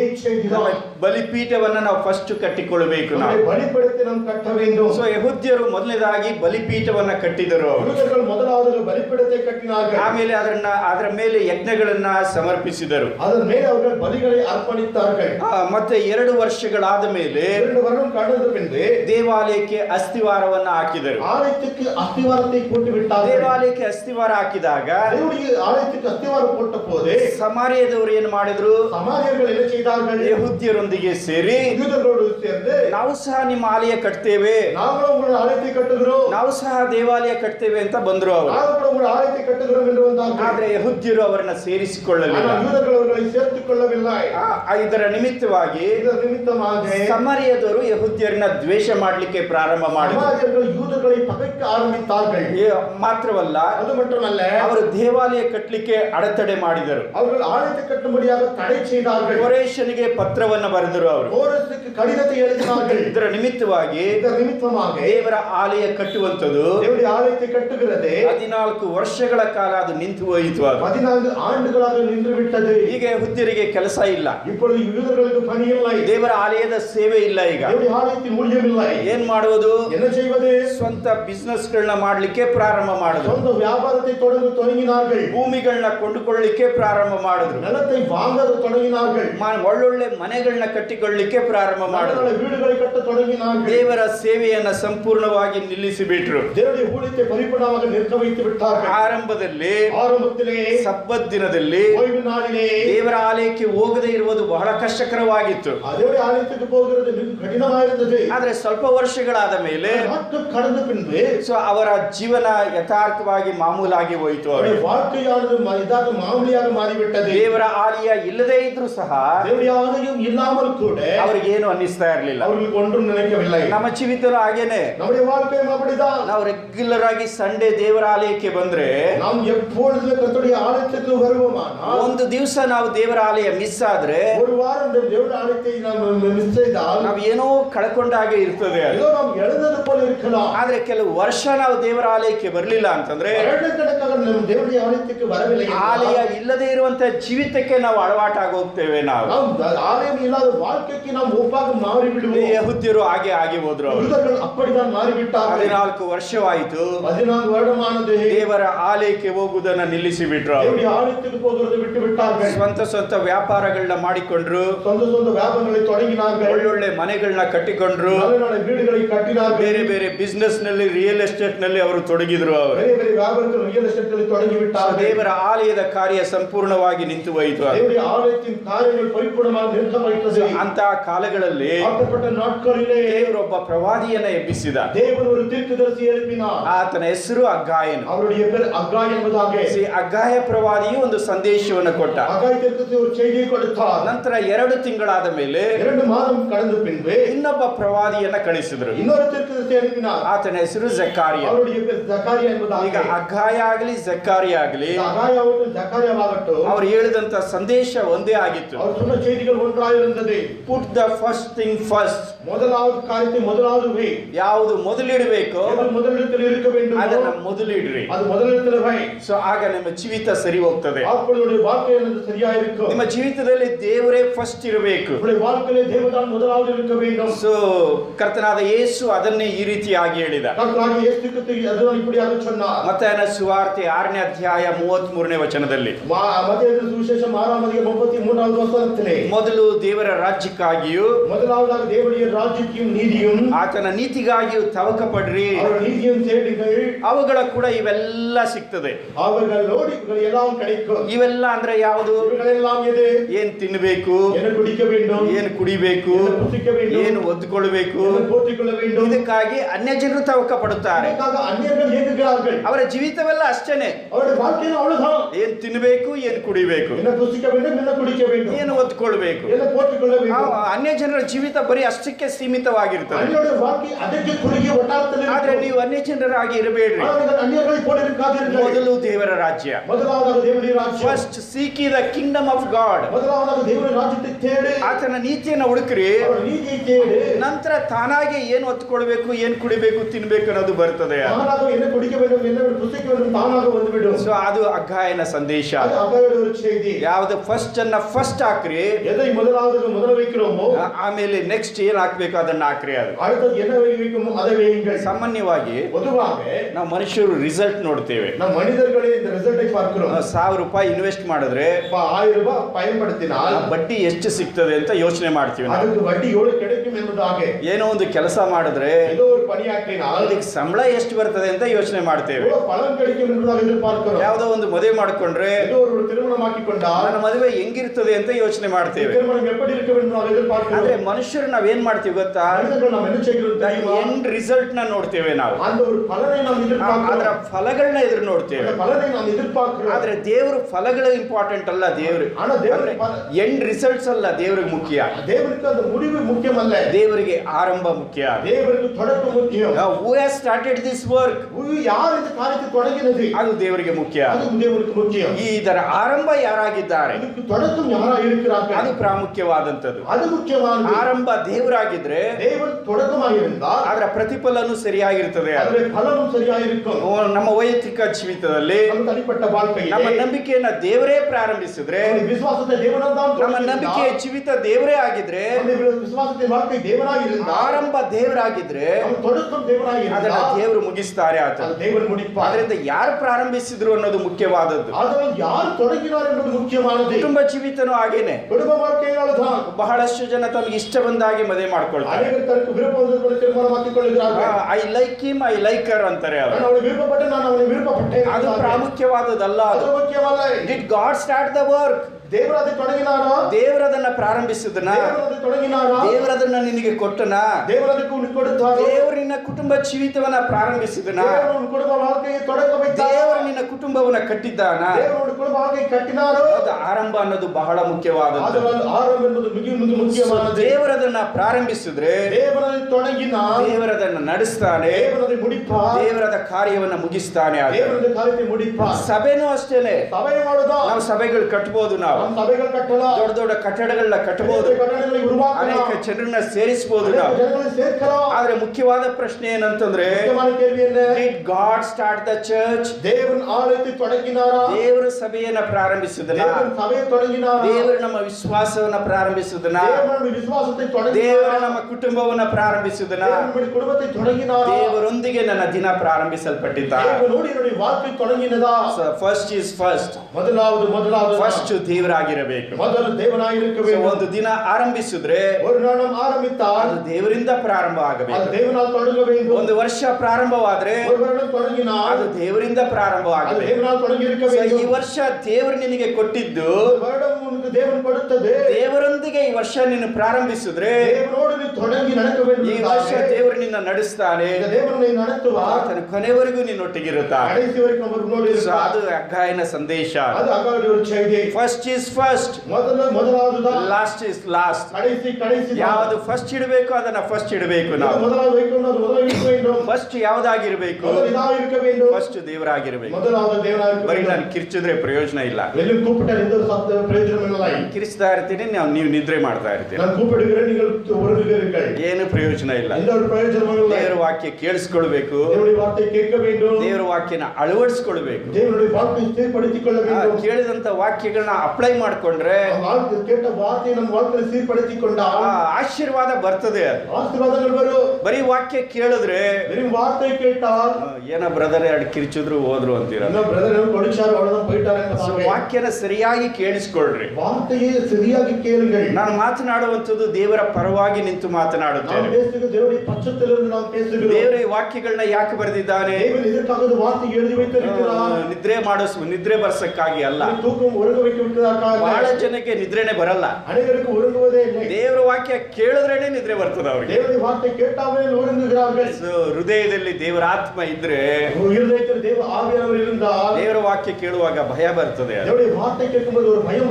ಹೃದಯದಲ್ಲಿ ದೇವರ ಆತ್ಮ ಇಲ್ಲ ಅಂದ್ರೆ ದೇವರ ವಾಕ್ಯ ಕೇಳಿದ್ರೆ ನಿದ್ರೆ ಬರ್ತದೆ. ಇಷ್ಟೇ ಇದೆ, ಇದ್ರ ಸತ್ಯ ಇಷ್ಟೇನೆ. ಎಲ್ಲರೂ ದೇವರ ವಾಕ್ಯಕ್ಕೆ ನಿದ್ರೆ ಮಾಡೋದಿಲ್ಲ. ಕೆಲವರು ಮಾತ್ರ ದೇವರ ವಾಕ್ಯಕ್ಕೆ ನಿದ್ರೆ ಮಾಡ್ತಾರೆ. ಕಾರಣ ಏನು ಗೊತ್ತಾ? ಒಳಗಡೆ ದೇವರ ಆತ್ಮ ದೇವರಾತ್ಮನಿಲ್ಲ. உள்ள தேவ ஆவியானவர் இல்லை. ಒಂದು ವೇಳೆ ದೇವರಾತ್ಮ ಇದ್ರೂನು ஒருவேளை தேவ ஆவியானவர் இருந்தாலும் ಯಾವುದೋ ಪಾಪದಿಂದ ದೇವರಾತ್ಮನ ನಿಂದಿಸಿ ನೋಯಿಸಿ ನಿದ್ರೆ ಮಾಡಿಸ್ತಾ ಇದ್ದೀವಿ. ஏதோ ஒரு காரியத்தினால தேவ ஆவியானவர் நோகடித்து ನಾವು ನಿದ್ರೆ ದೇವರಾತ್ಮನ ನಾವು ಹೃದಯದಲ್ಲಿ ಇದ್ರೆ தேவ ஆவியானவர் உள்ளத்திலே இருந்தால் ವಾಕ್ಯ ಕೇಳಿದ್ರೆ ಭಯ ಬರ್ತದೆ. வார்த்தை கேட்டால் பயம் வரும். ಇದು ದೇವರ ವಾಕ್ಯ. ಇದು தேவனுடைய வார்த்தை. ನನ್ನ ಒಳ್ಳೇದಕ್ಕೋಸ್ಕರ ದೇವರು ಮಾತನಾಡ್ತಾ ಇದ್ದಾರೆ. ನಮ್ಮಕ್ಕಾಗಿ ದೇವರು பேசிக்கொண்டிருக்கிறார். ಆದ್ರಿಂದ ದೇವರ ವಾಕ್ಯಗಳ ಜಾಗೃತಿಯಿಂದ ನಾವು ಕೇಳಿದ್ರೆ அதனால நாம் விழிப்போடு தேவனுடைய வார்த்தை கேட்போமானால் ದೇವರ ಆಶೀರ್ವಾದಗಳು ಬರ್ತದೆ. தேவனுடைய ஆசீர்வாதங்கள் நமக்கு வரும். ಸೊ ಅಗ್ಗಾಯನ ಮೂಲಕ ದೇವರು ಕೊಟ್ಟ ಸಂದೇಶ ಏನು? அகாய் மூலமாக தேவன் கொடுக்கிற செய்தி என்ன? Put first thing first. முதலாவது கருத்து ಮೊದಲು ದೇವರ ರಾಜ್ಯವನ್ನು ಹುಡುಕಿರಿ. முதலாவது தேவனுடைய ராஜ்யத்தை தேடுங்கள். ದೇವರಿಗೆ ಮೊದಲನೇ ಸ್ಥಾನ ಕೊಡ್ರಿ. தேவனுக்கு முதலாவது உரிமை கொடுங்கள். ನಿನ್ನ ಮಕ್ಕಳಿಗಿಂತಲೂ ಹೆಚ್ಚಾಗಿ, பிள்ளைகளை காட்டிலும், ನಿನ್ನ ಕುಟುಂಬಕ್ಕಿಂತಲೂ ಹೆಚ್ಚಾಗಿ, ನಿನ್ನ ಬಿಸಿನೆಸ್ ಗಿಂತಲೂ ಹೆಚ್ಚಾಗಿ, ನಿನ್ನ ಕೆಲಸಕ್ಕಿಂತಲೂ ಹೆಚ್ಚಾಗಿ, ಪಣಿயை காட்டிலும், ನಿನಗಿಂತಲೂ ಹೆಚ್ಚಾಗಿ காட்டிலும் ನಿನ್ನ ದೇವರನ್ನ ಪ್ರೀತಿ ಮಾಡು. ದೇವರಾಗಿ ಕರ್ತನೇ ನಿನ್ನ ದೇವರಿಗೆ ಪ್ರಥಮ ಸ್ಥಾನ ಕೊಡು. ದೇವರಿಗೆ ಮೊದಲಾದ ಸ್ಥಾನ ನಿನ್ನ ಕೊಡು. ಸ್ನೇಹಿತರಿಗಿಂತಲೂ ಹೆಚ್ಚಾಗಿ, ನಿನ್ನ ಬಂಧುಗಳಿಗಿಂತಲೂ ಹೆಚ್ಚಾಗಿ, ನಿನ್ನ ಪ್ರಾಣಕ್ಕಿಂತಲೂ ಹೆಚ್ಚಾಗಿ, ನಿನ್ನ ಮಕ್ಕಳಿಗಿಂತಲೂ ಹೆಚ್ಚಾಗಿ ನಿನ್ನ ದೇವರಿಗೆ ನೀನು ಪ್ರಥಮ ಸ್ಥಾನ ಕೊಟ್ರೆ ದೇವರ ಆಶೀರ್ವಾದಗಳನ್ನ ನೀವು ಕಾಣ್ತೀರಾ. ನೋಡಿ, ಯೆಹೂದ್ಯರು ಅವರ ಜೀವಿತನ ಒಂದು ಸಾರಿ ಆಲೋಚನೆ ಮಾಡಿದ್ರೆ ಅವ್ರು ಎಲ್ಲಿಂದ ಬಂದಂತವ್ರು? 50,000 ಜನ ಎಲ್ಲಿಂದ ಬಂದ್ರು? ಅವರು ಬಾಬೇಲಿನಿಂದ ಬಂದಂತವ್ರು. ಆಗಿನ ಕಾಲದಲ್ಲಿ ಬಾಬಿಲೋನ್ ಅಂತಂದ್ರೆ ದುಬಾಯ್ ಪಟ್ಟಣ ಇದ್ದ ಹಾಗೆ. ದುಬಾಯ್ ಪಟ್ಟಣ ಹೇಗಿರ್ತದೆ? ಇಲ್ಲಿ 10,000 ರೂಪಾಯಿ ದುಡಿದ್ರೆ ಅಲ್ಲಿ 1 ಲಕ್ಷ ದುಡಿಬಹುದು ನಾವು. ವೈಭವನೇ ಬೇರೆ ಆದ್ರು, ಆ ಪಟ್ಟಣನೇ ಬೇರೆ ಆದ್ರು, ಕಟ್ಟಡಗಳೇ ಬೇರೆ ಆದ್ರು, ಅಲ್ಲಿರುವ ಆಸ್ತಿನೇ ಐಶ್ವರ್ಯನೇ ಬೇರೆ ಆದ್ರು. ಅಂತ ಒಂದು ಐಶ್ವರ್ಯವುಳ್ಳ ಪಟ್ಟಣವನ್ನ ಬಿಟ್ಟು ಅವರು ಯೆರೂಸಲೇಮ್ ಪಟ್ಟಣಕ್ಕೆ ಬಂದ್ರು. ಅವರು ಯೆರೂಸಲೇಮ್ ಪಟ್ಟಣ ಹೇಗಿತ್ತು? ಬೆಂಕಿಯಿಂದ ಸುಟ್ಟು ಹೋಗಿತ್ತು. ಅಲ್ಲಿ ಏನು ಸಹ ಇಲ್ಲ, ಅಲ್ಲಿ ಎಲ್ಲವೂ ಸಹ ನಾಶವಾಗಿದೆ. ಅಂತ ಪಟ್ಟಣಕ್ಕೆ ಬಂದ್ರು ಅವರು. ಆ ಬಾಬೇಲ್ ಪಟ್ಟಣದಲ್ಲಿ ಅವರಿಗೆ ಒಳ್ಳೊಳ್ಳೆ ಉದ್ಯೋಗ ಜಾಬ್ಸ್ ಗಳಿದ್ದವು. ಅಲ್ಲಿ ಅವರು ಒಳ್ಳೊಳ್ಳೆ ಮನೆಗಳಿದ್ದವು. ಬಹಳಷ್ಟು ಜನ ಅಲ್ಲೇ ಹುಟ್ಟಿ ಬೆಳೆದು ಅವರು ವಿದ್ಯೆ ಓದಿದಂತವರು ಅವರು. ಆದ್ರೆ ಆ ಬಾಬೇಲಿನ ಪಟ್ಟಣವನ್ನ ಬಿಟ್ಟು ಅವರು ಎಲ್ಲಿಗೆ ಬಂದರು? They came to the promised land. ವಾಗ್ದಾನ ದೇಶಕ್ಕೆ ಬಂದರು ಅವರು. ಈ ಬಾಬೇಲಿನ ವೈಭವಕ್ಕಿಂತಲೂ ನನ್ನ ದೇವರ ಪಟ್ಟಣಕ್ಕೆ ಹೋಗುವುದು ಲೇಸು. ಈ ಬಾಬೇಲಿನ ಭೋಗಗಳನ್ನ ಅನುಭವಿಸುವುದಕ್ಕಿಂತಲೂ ದೇವ ಜನರೊಟ್ಟಿಗೆ ಸೇವೆ ಮಾಡುವುದು ಲೇಸು. ಬಾಬೇಲನ್ನ ಬಿಟ್ಟು ವಾಗ್ದಾನ ದೇಶಕ್ಕೆ ಬಂದರು ಅವರು. ಆ ದೇವರ ಆಲಯವನ್ನ ಕಟ್ಟಲಿಕ್ಕೆ ಪ್ರಾರಂಭ ಮಾಡಿದ್ರು ಅವರು. ನೀನು ನಾನು ಯಾರಾಗಿದ್ದೇವೆ? ನಾವು ಒಂದು ದಿವಸ ನಾಶನ ಪಟ್ಟಣದಲ್ಲಿದ್ದೇವೆ. ನಾವು ಲೋಕದ ಭೋಗಗಳನ್ನ ಅನುಭವಿಸ್ತಾ ಇದ್ದೇವೆ. ನಾವು ಲೋಕಕ್ಕಾಗಿಯೇ ನಾವು ಜೀವಿಸ್ತಾ ಇದ್ದೇವೆ. ನಾವು ಪಾಪಗಳಿಗೋಸ್ಕರ ಜೀವಿಸ್ತಾ ಇದ್ದೇವೆ. ನಾವು ಸೈತಾನನಿಗೆ ಅನುಸಾರವಾಗಿ ಜೀವಿಸ್ತಾ ಇದ್ದೇವೆ. ನಾವು ಈ ಲೋಕದ ಎಲ್ಲಾ ಭೋಗಗಳಿಂದ ನಾವು ಆಕರ್ಷಿತರಾಗಿದ್ದೇವೆ. ನಾವು ಒಂದು ದಿವಸ ದೇವರು ನಮ್ಮೊಟ್ಟಿಗೆ ಮಾತನಾಡಿದ ದೇವರ ನ್ಯಾಯ ತೀರ್ಪು ಬರ್ತದೆ. ಪರಿಶುದ್ಧವಾದ ದೇವರ ಸನ್ನಿಧಾನದಲ್ಲಿ ನಾನು ಪಾಪಿಯಾಗಿದ್ದೇನೆ, ನನಗೋಸ್ಕರ ಒಬ್ಬ ರಕ್ಷಕನು ಪ್ರಾಣ ಕೊಟ್ಟಿದ್ದಾನೆ. ಆ ರಕ್ಷಕನನ್ನು ನಾವು ಅಂಗೀಕರಿಸಿಕೊಂಡು ಪಾಪ ಕ್ಷಮಾಪಣೆಯನ್ನು ಹೊಂದಿದೆವು. ನಾವು ಅದೇ ರಕ್ಷಣೆಯ ಜೀವಿತ. ಅದನ್ನು ನೆನೆಸ್ಕೊಳ್ಬೇಕು ನಾವು. ಒಂದು ದಿವಸ ನಾನು ಹೇಗಿದ್ದೆ? ನಾನು ಒಂದು ದಿವಸ ದೇವರು ನನ್ನೊಟ್ಟಿಗೆ ಮಾತನಾಡಿ ಆ ಕರ್ತನಾದ ಯೇಸುವಿನ ಪ್ರೀತಿಯನ್ನು ನಾನು ಅರಿತು ಮಾಡಿಕೊಂಡೆ. ನಾನು ಆ ದಿವಸ ನಾನು ದೇವರಿಗೆ ಒಂದು ವಾಗ್ದಾನ ಮಾಡಿದೆ. ನಾನು ಏನು ವಾಗ್ದಾನ ಮಾಡಿದೆ? ದೇವರೇ, ನನ್ನ ಪ್ರಾಣಕ್ಕಿಂತಲೂ ಹೆಚ್ಚಾಗಿ ನಿನ್ನನ್ನು ನಾನು ಪ್ರೀತಿ ಮಾಡುತ್ತೇನೆ. ನನ್ನ ಜೀವಮಾನವೆಲ್ಲ ನಾನು ನಿನ್ನನ್ನು ಹಿಂಬಾಲಿಸ್ತೇನೆ. ನಿನ್ನ ವಾಕ್ಯಗಳನ್ನ ನಾನು ಓದ್ತೇನೆ, ನಿನ್ನ ಸ್ವರವನ್ನ ಕೇಳಿಸ್ಕೊಳ್ತೇನೆ, ನಿನ್ನ ಹೆಜ್ಜೆ ಜಾಡಿನಲ್ಲಿ ನಾನು ನಡೀತೇನೆ. ನನ್ನ ಪ್ರಾಣ ಹೋಗಬೇಕಾದ್ರೂ ಸರಿ, ದೇವರೇ, ನಾನು ನಿನ್ನನ್ನು ಪ್ರೀತಿಸ್ತೇನೆ, நான் உன்னை நேசிப்பேன், ನಾನು ನಿನ್ನನ್ನು ಹಿಂಬಾಲಿಸ್ತೇನೆ. நான் உன்னை பின்பற்றுவேன். ದೇವರಿಗೆ ವಾಗ್ದಾನ ಮಾಡಿದೋ ನಾವು, தேவனுக்கு வாக்கு பண்ணினோம். ಆ ವಾಗ್ದಾನ ದೇಶಕ್ಕೆ ನಾವು ಬಂದೆವು. அந்த ನಾವು வாக்குத்தத்தம் தேசத்துக்கு வந்தோம். ಕ್ರಿಸ್ತನನ್ನ ಹಿಂಬಾಲಿಸುವುದಕ್ಕಾಗಿ ಬಂದೆವು. ನಾವು கிறிஸ்துவை பின்பற்றுவதற்காக நாம் வந்தோம். ಯಾತಕ್ಕಾಗಿ ಬಂದೆವು? ನಾವು எதற்காக வந்தோம்? we had only one purpose. நம்முடைய வாழ்க்கையில் ஒரே ஒரு திட்டம். ಆ ಕ್ರಿಸ್ತನೊಂದಿಗೆ ಕಾರ್ಯ ಮಾಡಬೇಕು, ಆ ಕ್ರಿಸ್ತುವನ್ನು ನಾವು ಆ ಪಣಿಯಾಗಿ ಕ್ರಿಸ್ತನ ಸೇವೆ ನಾನು ಮಾಡಬೇಕು. ನಾನು ಕ್ರಿಸ್ತ ஊழியத்தை நாம் செய்கிறது. ಆತನ ಸ್ವಾರ್ಥ್ಯವನ್ನು ನಾನು ಸಾರಬೇಕು. ನಾನು ಸುವಿಶೇಷத்தை அறிவிக்கிறது. ಆತನ ಆಲಯವನ್ನು ನಾನು ಕಟ್ಟಬೇಕು. ஒரு ನಾನು ஆலயத்தை கட்டுகின்றது. ಯಾಕಂದ್ರೆ 2000 ವರ್ಷದಲ್ಲಿ 2000 வருடத்திலே ದೇವರು ಒಂದೇ ಕಾರ್ಯ ಮಾಡುತ್ತಾ ಇದ್ದಾರೆ. தேவன் ஒரு காரியத்தை செய்து கொண்டிருக்கிறார். ಒಂದೇ ಒಂದು ಕಾರ್ಯ ಮಾಡುತ್ತಾ ஒரே ಇದ್ದಾರೆ. ஒரு காரியம். ಆ ಕಾರ್ಯ ಏನು ಗೊತ್ತಾ? அந்த காரியம் என்ன தெரியுமா? ಸುವಾರ್ತೆಯ ಮೂಲಕವಾಗಿ சுவிசேஷத்தின் மூலமாக ಅನ್ಯ ಜನರಾದಂತ ನಮ್ಮನ್ನ ಕರೆದು அந்நியர்களாயிருக்கிற நம்மை அழைத்து ತನ್ನ ಸಭೆಯನ್ನ ಕಟ್ಟುತ್ತಾ ಇದ್ದಾನೆ. தேவன் ஒரு சபையை உருவாக்கி கொண்டிருக்கிறார். ಜೀವವುಳ್ಳ ಕಲ್ಲುಗಳಾಗಿ ನಮ್ಮನ್ನು ಮಾಡಿ ஜீவனுள்ள கற்களாக என்னை உருவாக்கி ಪರಿಶುದ್ಧಾತ್ಮ ದೇವರ ಮೂಲಕವಾಗಿ பரிசுத்த ஆவியானவர் மூலமாக ನಮ್ಮನ್ನ ಆಲಯವಾಗಿ ಮಾಡುತ್ತಾ ಇದ್ದಾನೆ. நம்மை ஆலயமாக உருவாக்கி ಸೊ ನಮ್ಮ கொண்டிருக்கிறார். ಉದ್ದೇಶ ಏನಂತಂದ್ರೆ அவருடைய திட்டம் என்ன? ಆತನೊಟ್ಟಿಗೆ ಸೇರಿ, அவரோடு ಆತನ சேர்ந்து ಜನರೊಟ್ಟಿಗೆ ಸೇರಿ, அவருடைய ஜனங்களோடு ಆತನ சேர்ந்து ಸೇವಕರೊಟ್ಟಿಗೆ ಸೇರಿ அவருடைய ஊழியக்காரர்களோடு ದೇವರ சேர்ந்து ಸಭೆಯನ್ನು ನಾವು ಕಟ್ಟಬೇಕು. ನಾವು தேவனுடைய சபையை கட்டுகின்றது. ದೇವರ ಆಲಯವನ್ನ ಕಟ್ಟಬೇಕು. ನಾವು தேவனுடைய ஆலயத்தை கட்டுகின்றது. that was the purpose that we came to the Lord. அந்த ஒரு நோக்கத்தோடு தேவனுடைய அருகே ಆ நாம் ಒಂದೇ ಒಂದು ಉದ್ದೇಶದಿಂದ ನಾವು ಕರ್ತನ ಬಳಿಗೆ ನಾವು அந்த ಬಂದೆವು. ஒரு ஒரே ஒரு திட்டத்தோடு தேவனுடைய அருகே ಆದ್ರೆ வந்திருக்கிறோம். ಇವತ್ತು ನಾವೇನಾಗಿದ್ದೇವೆ? ஆனால் இன்றைக்கு நாம் என்னவா இருக்கிறோம்? ನಾವು ಮರೆತು ಹೋಗಿದ್ದೇವೆ. நாம் ನಾವು மறந்திருக்கிறோம். ಆ ಉದ್ದೇಶವನ್ನ ಮರೆತು ಹೋಗಿದ್ದೇವೆ. ನಾವು ஒரு நோக்கத்தை நாம் மறந்து விட்டு இருக்கிறோம். ಆರಂಭದಲ್ಲಿ we were so jealous for the Lord. கர்த்தருக்காக ஆரம்பத்தில் வைராக்கியத்தோடு இருந்தோம். ಬೈಬಲ್ ಓದಬೇಕು ಅಂತಂದ್ರೆ வேதத்தை வாசிக்க வேண்டும் ಒಂದೊಂದು என்றால் ಪುಸ್ತಕಗಳೇ ಓದ್ಬಿಡ್ತಾ ಇದ್ದು, புத்தகத்தை வாசித்து விடுவோம். 10 ಅಧ್ಯಾಯಗಳನ್ನ ಓದ್ತಾ ಇದ್ದು. ஒவ்வொரு அதிகாரத்தை வாசித்து ಆದ್ರೆ விடுவோம். ಇವತ್ತೇನಾಗಿದ್ದೇವೆ? ஆனால் இன்னைக்கு என்னவா இருக்கிறது? ಎಷ್ಟು ವಾಕ್ಯ ಓದ್ತೇವೆ? எவ்வளவாக வாசிக்கிறோம்? ಕ್ಯಾಲೆಂಡರ್ ಇಟ್ಕೊಂಡು ಒಂದು ವಾಕ್ಯ ಓದೋದು ಕಷ್ಟನೇ ಕೆಲವರಿಗೆ. காலண்டர் வைத்துக்கொண்டு ஒரு வார்த்தை வாசிப்பது ಇದು ನಮ್ಮ ಜೀವಿತ ಇವತ್ತು. அதுதான் நம்முடைய ದೇವರು வாழ்க்கை. ಮಾಡಿದಂತ ವಾಗ್ದಾನ ಏನಾಯಿತು? தேவன் வாக்கு பண்ணின வாக்கு என்ன? ನಮ್ಮ ಜೀವಿತದಲ್ಲಿ ದೇವರು ಎಲ್ಲಿದ್ದಾನೆ? நம்முடைய வாழ்க்கையில் தேவன் எங்கே இருக்கிறார்? ಆತನು ಫಸ್ಟ್ ಇದ್ದಾನ ಅಥವಾ ಲಾಸ್ಟ್ ಇದ್ದಾನ? அவர் முதலாவது இருக்கிறாரா கடைசியில் இருக்கிறாரா? ಎಲ್ಲಕ್ಕಿಂತಲೂ ಹೆಚ್ಚಾಗಿ, எல்லாவற்றையும் காட்டிலும் ಎಲ್ಲರಿಗಿಂತಲೂ ಹೆಚ್ಚಾಗಿ காட்டிலும் ಯಾರನ್ನ ನಾವು ಪ್ರೀತಿಸ್ತಾ ಇದ್ದೇವೆ? யாரை நாம் நேசிக்கிறோம்? ಆರಂಭ ಜೀವಿತದಲ್ಲಿ ஆரம்ப வாழ்க்கையிலே ದೇವರೊಟ್ಟಿಗೆ ವಾಗ್ದಾನ ಮಾಡಿಕೊಂಡ ನಾವು தேவனோடு வாக்கு பண்ணினோம். ಆ ವಾಗ್ದಾನ ದೇಶಕ್ಕೆ ನಾವು ಬಂದೆವು. ನಾವು அந்த வாக்குத்தத்தம் தேசத்துக்கு வந்தோம். ದೇವರ ಆಲಯವನ್ನು ಕಟ್ಟುವುದಕ್ಕಾಗಿ ಬಂದೆವು. ನಾವು தேவனுடைய ஆலயத்தை கட்டுவதற்காக வந்தோம். ಆತನೊಟ್ಟಿಗೆ ಜೊತೆ ಕೆಲಸದವರಾಗಿ ಬಂದೆವು. ನಾವು அவரோடு பணியாற்றுகிறவர்களாக ದೇವರ வந்தோம். ಸೇವಕರೊಟ್ಟಿಗೆ ಸಭೆ ಕಟ್ಟುವುದಕ್ಕಾಗಿ ಬಂದೆವು. ನಾವು ஊழியக்காரரோடு பணியை சபை கட்டுவதற்காக ದೇವರಿಗಾಗಿ ಎಷ್ಟು ಆಸಕ್ತಿಯಿಂದ ಇದ್ದೇವು. ನಾವು தேவனுக்காக எவ்வளவு வாஞ்சியோடு இருந்தோம். ಆದ್ರೆ ಇವತ್ತು ನಮ್ಮ ಸ್ಥಿತಿ ಏನಾಗಿದೆ ಅಂತಂದ್ರೆ இன்றைக்கு நம்முடைய பரிதாபமான நிலைமை என்ன?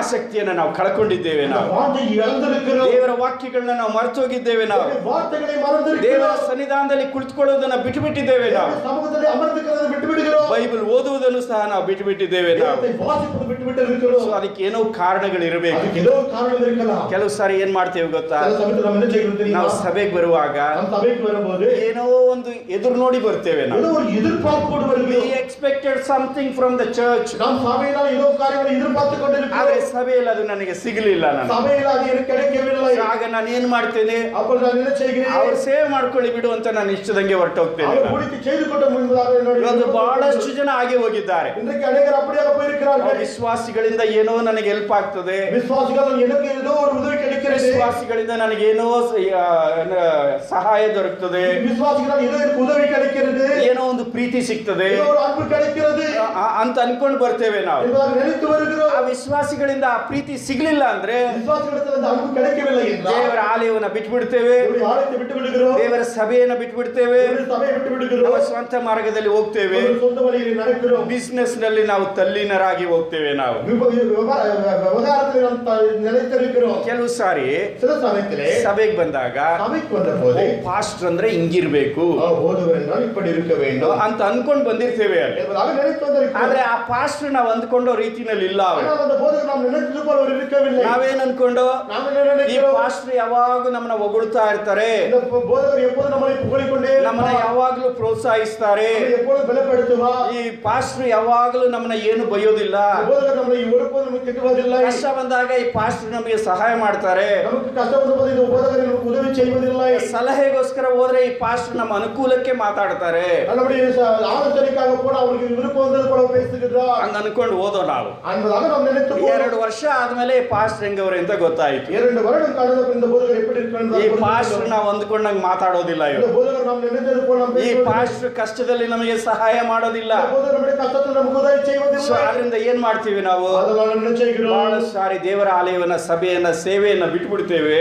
ಅನೇಕ ಸಲ ನಾವು ದೇವರ ಆಲಯದಿಂದ ದೇವರ ஊழியத்தை விட்டு விடுகிறோம். ನಮ್ಮ ಮನೆ ಕಟ್ಟೋದು, ನಮ್ಮ வீட்டு ಕಟ್ಟುகிறது, ವ್ಯಾಪಾರ ಮಾಡೋದು, ವ್ಯಾಪಾರ செய்கிறது, ಹಣ ಮಾಡೋದು, ಹಣ ಸಂಪಾದಿಸುವುದು, ಬೇರೆ ಬೇರೆ ಕಾರ್ಯಗಳಲ್ಲಿ ತೊಡಗಿ ಹೋಗಿರ್ತೇವೆ ನಾವು. ಬೇರೆ ಬೇರೆ ಕಾರ್ಯದಲ್ಲಿ ತೊಡಗಿಕೊಂಡಿರುತ್ತೇವೆ. ಬಹಳಷ್ಟು ಜನ ಆ ಉದ್ದೇಶ ಸಭೆ ಕಟ್ಟಬೇಕನ್ನುವಂಥದ್ದನ್ನ ಮರೆತು ಹೋಗಿದ್ದಾರೆ. ಅನೇಕರು ಲೋಕத்தை ಸಭೆ ಕಟ್ಟುகின்ற காரியத்தை மறந்திருக்கிறார்கள். ದೇವರು ಕೊಡಬೇಕಾದ ಪ್ರಥಮ ಸ್ಥಾನವನ್ನು ಅವರು ಬಿಟ್ಟು ಬಿಟ್ಟಿದ್ದಾರೆ. ದೇವರು ಕೊಡುಕೊಂಡ ಮುನ್ನುರಿಮೆ ಅವರನ್ನು ಬಿಟ್ಟು ಬಿಟ್ಟಿರುತ್ತಾರೆ. ಇವತ್ತೇನಾಗಿದೆ? இன்றைக்கு என்னவாயிருக்கிறது? ಇವತ್ತು ಸಭೆಗೆ ಬರೋದು ಬರ್ತಾ ಇದ್ದೀನಿ, இன்றைக்கு சபைக்கு வருகிறது வந்துಕೊಂಡಿದ್ದಾರೆ. ಭಾನುವಾರ ಬರ್ತಾ ಇದ್ದೀನಲ್ಲ, ಚರ್ಚ್ಗೆ ಮಾತ್ರ ತಪ್ಪಿಸ್ಕೊಳ್ಳಲ್ಲ ನಾನು. ಸಭೆಗೆ ಬಂದು ತಪ್ಪಿಸಿಕೊಳ್ಳುವುದಿಲ್ಲ, ಚರ್ಚ್ಗೆ ಮಾತ್ರ ಬರ್ತಾ ಇದ್ದೇನೆ. ಆಲಯಕ್ಕೆ ಮಾತ್ರ வந்துಕೊಂಡಿರುತ್ತೇನೆ. ಆದ್ರೆ ಸೇವೆ ಏನಾಯ್ತು? ಉಳಿವಿನಾನದೇ ಬೇರೆಯವ್ರು ಮಾಡ್ಕೊಳ್ಳಿ ಬಿಡಿ. ಬೇರೆಯವರು செய்யட்டும். ಸೊ ಏನಾಯ್ತು ನನ್ನ ಜೀವಿತದಲ್ಲಿ? என்ன ஆனது ನೋಡಿ?